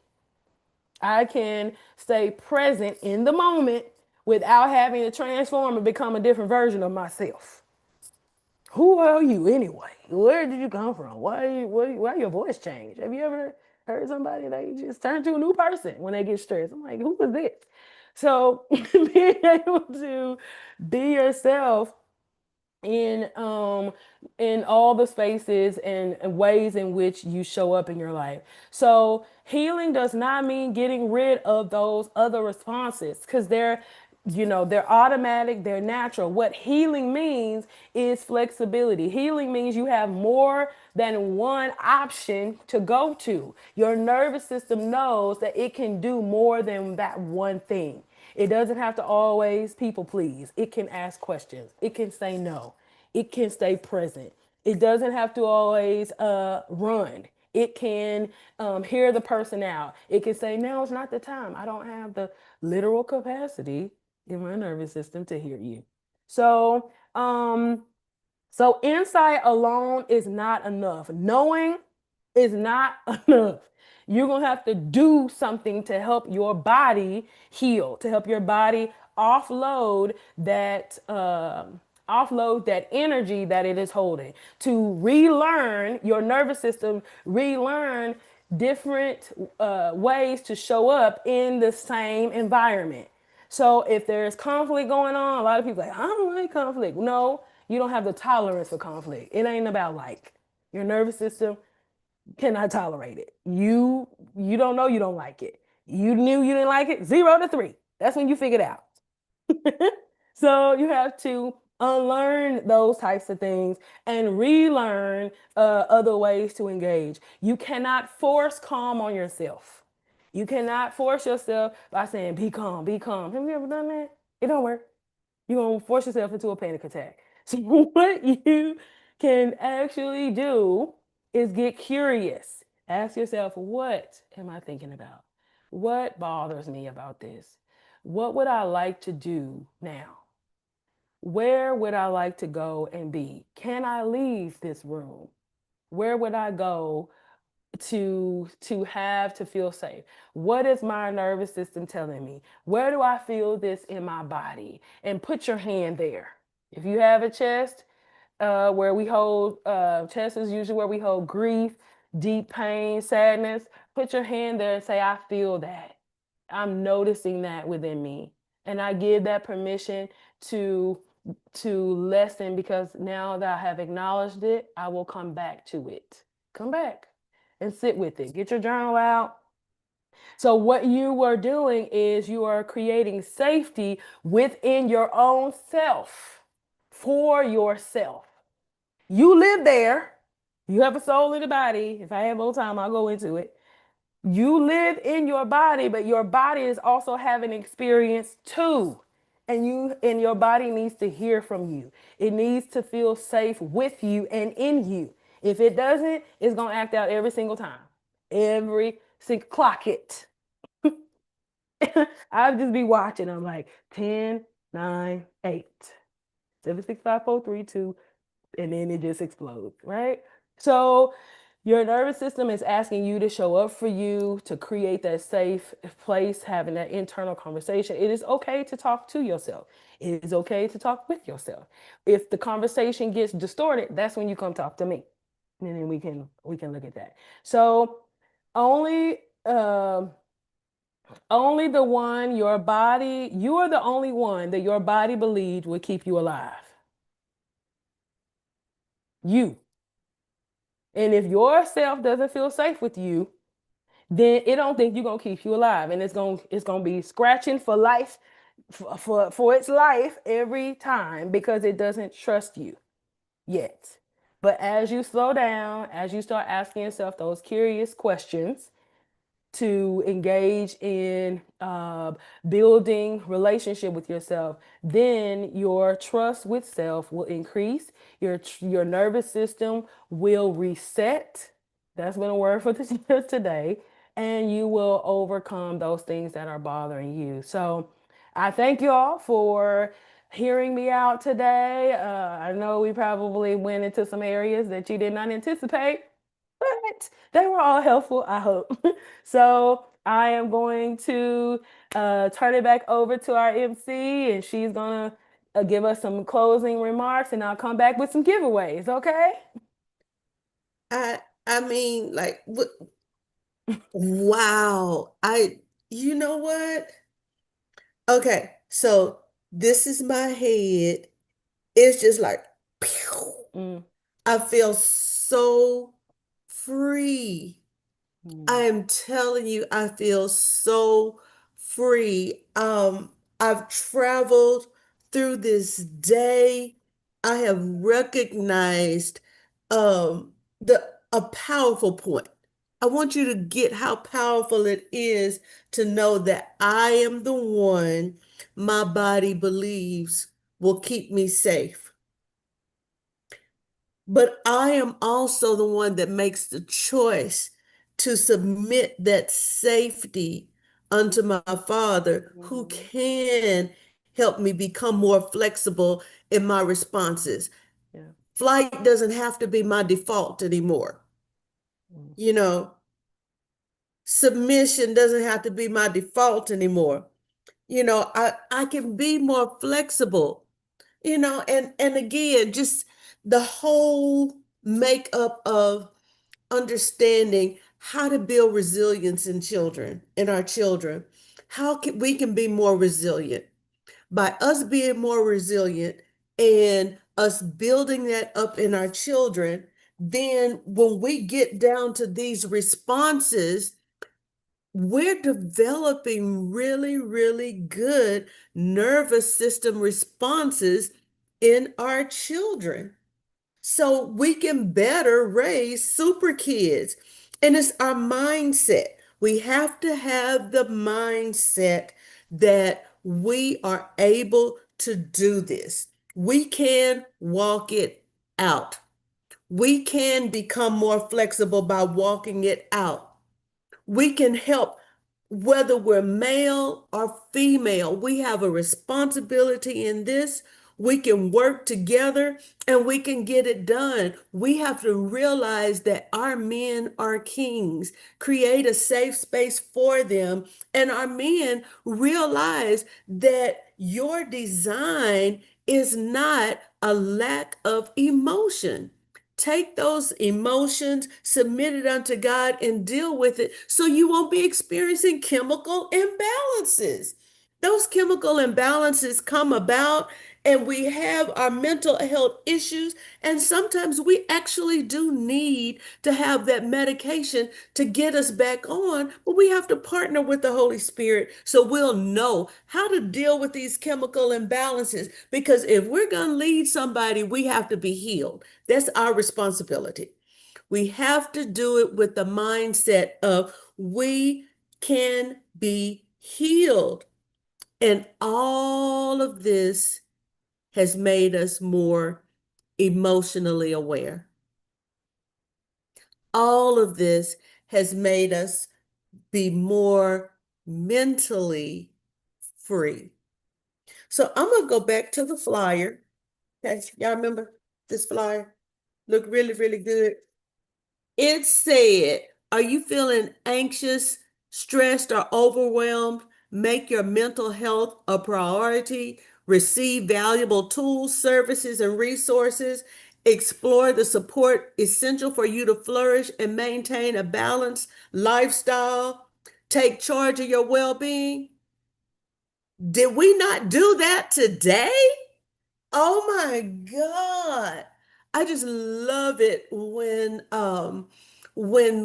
somebody can be yielded to the Holy Spirit so God can be God and just knit things together and it just flow and we become strengthened.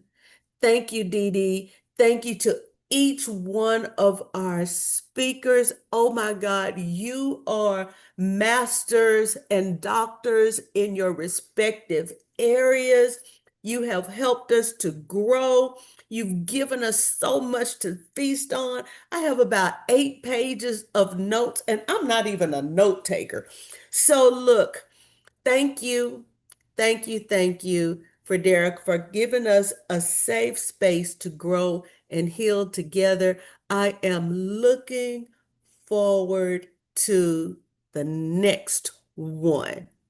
So I'm turning it back over to you. Let's get these giveaways, more resources out of the way. Yes, And yes. y'all, let's just, I oh, mean, this was thank you, Jesus. orchestrated by the one that knew before what this needed to be for each and every one of us. I am so excited to give these giveaways, to just let the adrenaline, because my body has been vibrating with all of the energy for the last a couple of weeks. If I told you the turnaround time from the vision to casting the vision to bringing this to play into practice, you probably would be just amazed to know that this came together in less than 90 days per the Lord's doing, from start to finish. And so when he wanted it out, he knew that today was going to be what it was and that we would have people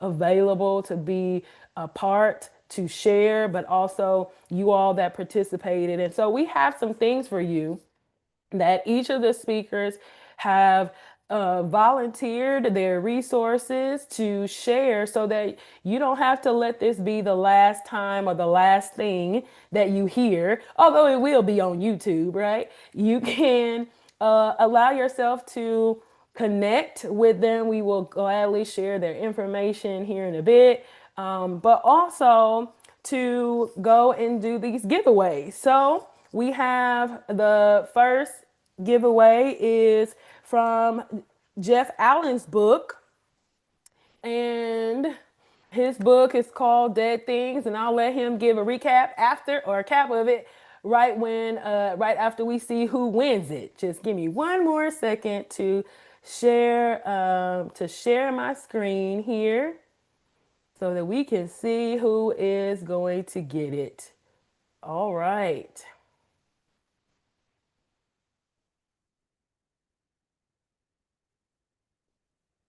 All right. So, Marva H., you are the winner of this book. So, Elder Jeff, if you want to go ahead and share quickly on your book, you're muted. Yes, Go. ma'am. Okay. The title of the book is called Dead Things, The Power of Letting Go. This book is a tool that can be used to help you get past your past. Because a lot of us slow down in life because we so busy taking detours and reminding ourselves of where we've been, but not looking at where God has taken us to. Mm. So, Marva, you get an autographed copy of the book. All right. So, if you would go ahead, let's see, and message Melanie, the admin here. She's going to get your email, and there will be an email coming out to get the information from you to get the book. All right. So we have Dr. Raven's book. So she will come on and share once we see who is going to be the winner. Let's get that share going again.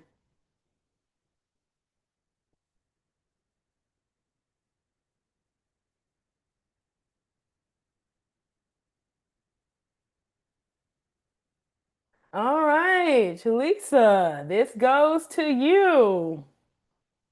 It goes to you. So let's get Dr. Oh, Raven up.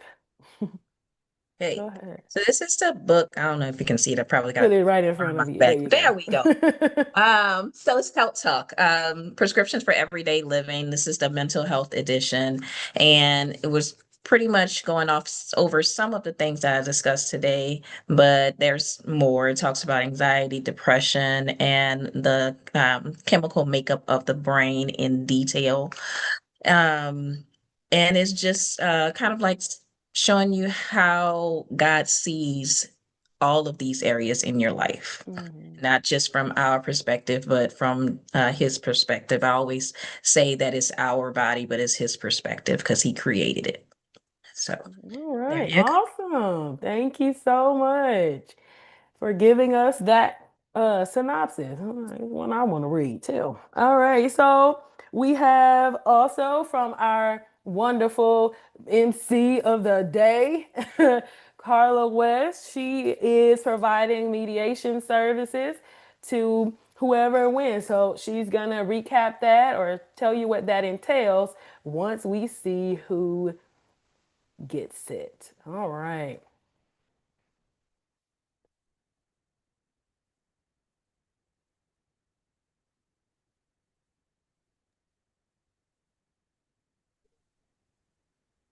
All right, Karen in. And I did not put the last names because we're on a public forum. So you have one. Let me go ahead, Aunt Fran, and share. All right. So I am not only a licensed ordained minister and women's pastor, I am a mediator. And I have my own mediation practice, West Houston Mediation. One of the things that I do in helping people resolve their conflict, a major part of mediation is I help people become clear on what the conflict is about. So it is different from counseling, it's different from therapy, but I'll walk you through the process to help you become clear about your conflict. I'm also a certified divorce coach. And in doing that, also, I help people walk through the process of determining not only what their conflict is, but how they want to deal with it. So, Karen, congratulations. You have won a free 30-minute consultation with me to help you to determine what areas that you're experiencing conflict. Now, the thing that's so funny about it is that in a mediation, you have two parties. But what I really help people do is determine that internal conflict. So that's what I'm going to do with you for 30 minutes. And I look forward to talking with you so we can talk about it and get rid of that conflict. All right. Sounds great. Who else don't want that? Like, really? Come on. So we have another one. And this is a free purpose aligned leadership session with Dr. Tiff. All right. And she'll explain what that is once we know who is going to receive it. Just a moment. All right.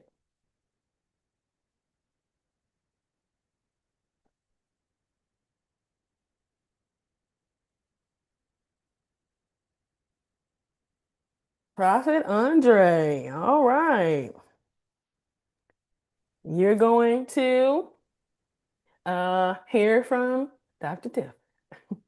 Yes, awesome, awesome. Well, congratulations, Prophet Andre.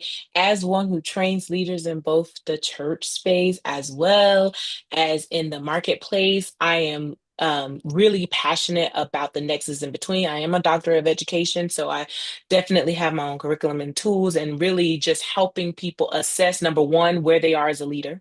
And number two, getting the resources, tools, and development for executing as a healthy leader, one who is responsible, what I talked about earlier, responsible for others. So, congratulations. There's a 40-minute session that we will be able to process together. I oftentimes bring up what we are gifted in because, as one who has trained ministers as well, um, we have to know what our lane is, and we have to know how God is using us in the earth. And I might add, not just how God is using us in the earth in terms of what we've been trained in, but what does that look like today? So, can you make it relevant to where you are today Mm. and execute properly? So, congratulations. I look forward to our session together, 40 minutes, and thank you. All right. I mean, these are some great prizes. I don't know about you, but I'm glad I stayed to the end to see who won. All right.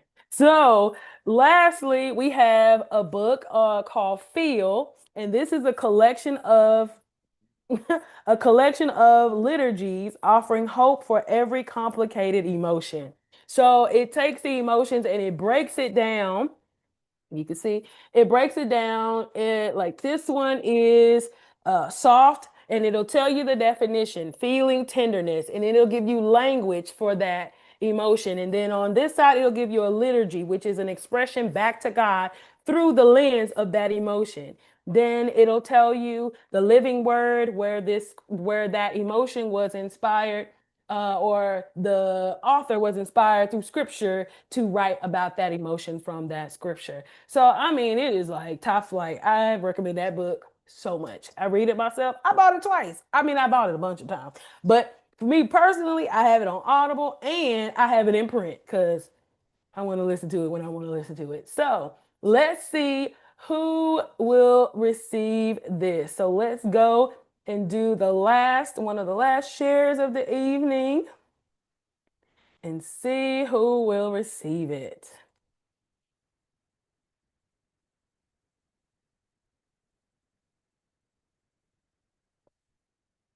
Okay. So, L. Patrick, if that's your real name, no, I'm playing. You have received the field book. If you could message our admin, Melanie, and provide her with your email address, you will be emailed to get this information sent out to you. I just want to, since I still have the mic, give my thank yous to every one of our speakers, everyone who volunteered their time on the front end, on the back end, everyone that pivoted to come in and do virtual when we were on our way, y'all. We were on our way into in person. But there was a shift, there was a change, and our nervous systems had to align, right? So we got to see a major pivot through each and every one of the speakers. And so if I go in to say too much, I'll probably just bust out crying, okay? But I am gonna mention everybody's name. So we'll go in order of presentation. So to Carla West, to Corey Riley, Julia Williams, to Elder Jeff, to Dr. Raven, Dr. Tiffany, to Melanie and Xavier, who's been doing admin things, to the family members that have been running back and forth to make sure we can sit here all day. We thank y'all as well. I thank every participant that showed up, that came in and out today to partake, to share in the chat and the experience, to let us know that y'all desire this information, that you want it, that it's been valuable to you. I'm overjoyed and overwhelmed. I don't know when my adrenaline will go down, but when it does, I'll be calling every one of you, because there are things for you all as well. If y'all could just in the chat share y'all's takeaways or thanks or whatever, just do the round. Let's just spam with round of applause so that the YouTube, because they can't clap for us on the YouTube, but if y'all could just share how important this has been and how helpful that it has been for y'all. I appreciate everyone and in every capacity that they showed up in. So we I would like to announce that we are coming live and in color. Okay, this was a pivot due to the weather, but there is a planned event. We're in the planning stages, so you all mark your calendars. I'm gonna say April 2026, and once we have a date for sure locked in, you can join us there. There will be a social media invitations, as well as ads going out in the local newspapers. Y'all know they still use newspapers. This ad was in the newspaper. So the newspapers, social media, word of mouth, Instagram, YouTube lives, all of the people that shared. Thank y'all, thank y'all, thank y'all. So any other announcements that we haven't gone over? If y'all want to put y'all's, thank you, Corey Riley. If y'all want to put y'all's uh, social media handles, all the speakers, if you want to put your social media handles in the chat, please do. You can even add that to your name on your Zoom if you want, so that people can see what your tag is. Also, for those of you who, want to stay on for about 30 more minutes, we will have panel discussion with all of the hosts. Sorry, all of the speakers. Each of us will be available to answer some questions, but that will be off camera. We will go off live for that so that there can be some privacy based on the questions that may be asked. So, have I covered everything, team? Is there anything? I see thumbs up. All right. Well, I just want to thank everyone. This will be our YouTube sign out. I just want to thank everyone for joining us live. I want to thank everyone for joining us over the replay and everything. I appreciate you. Mentally Free is on the move, y'all. We all gonna be free. We're gonna live free. We're gonna be free, and we're going to experience the freedom in the life that God created for us. Have a beautiful day.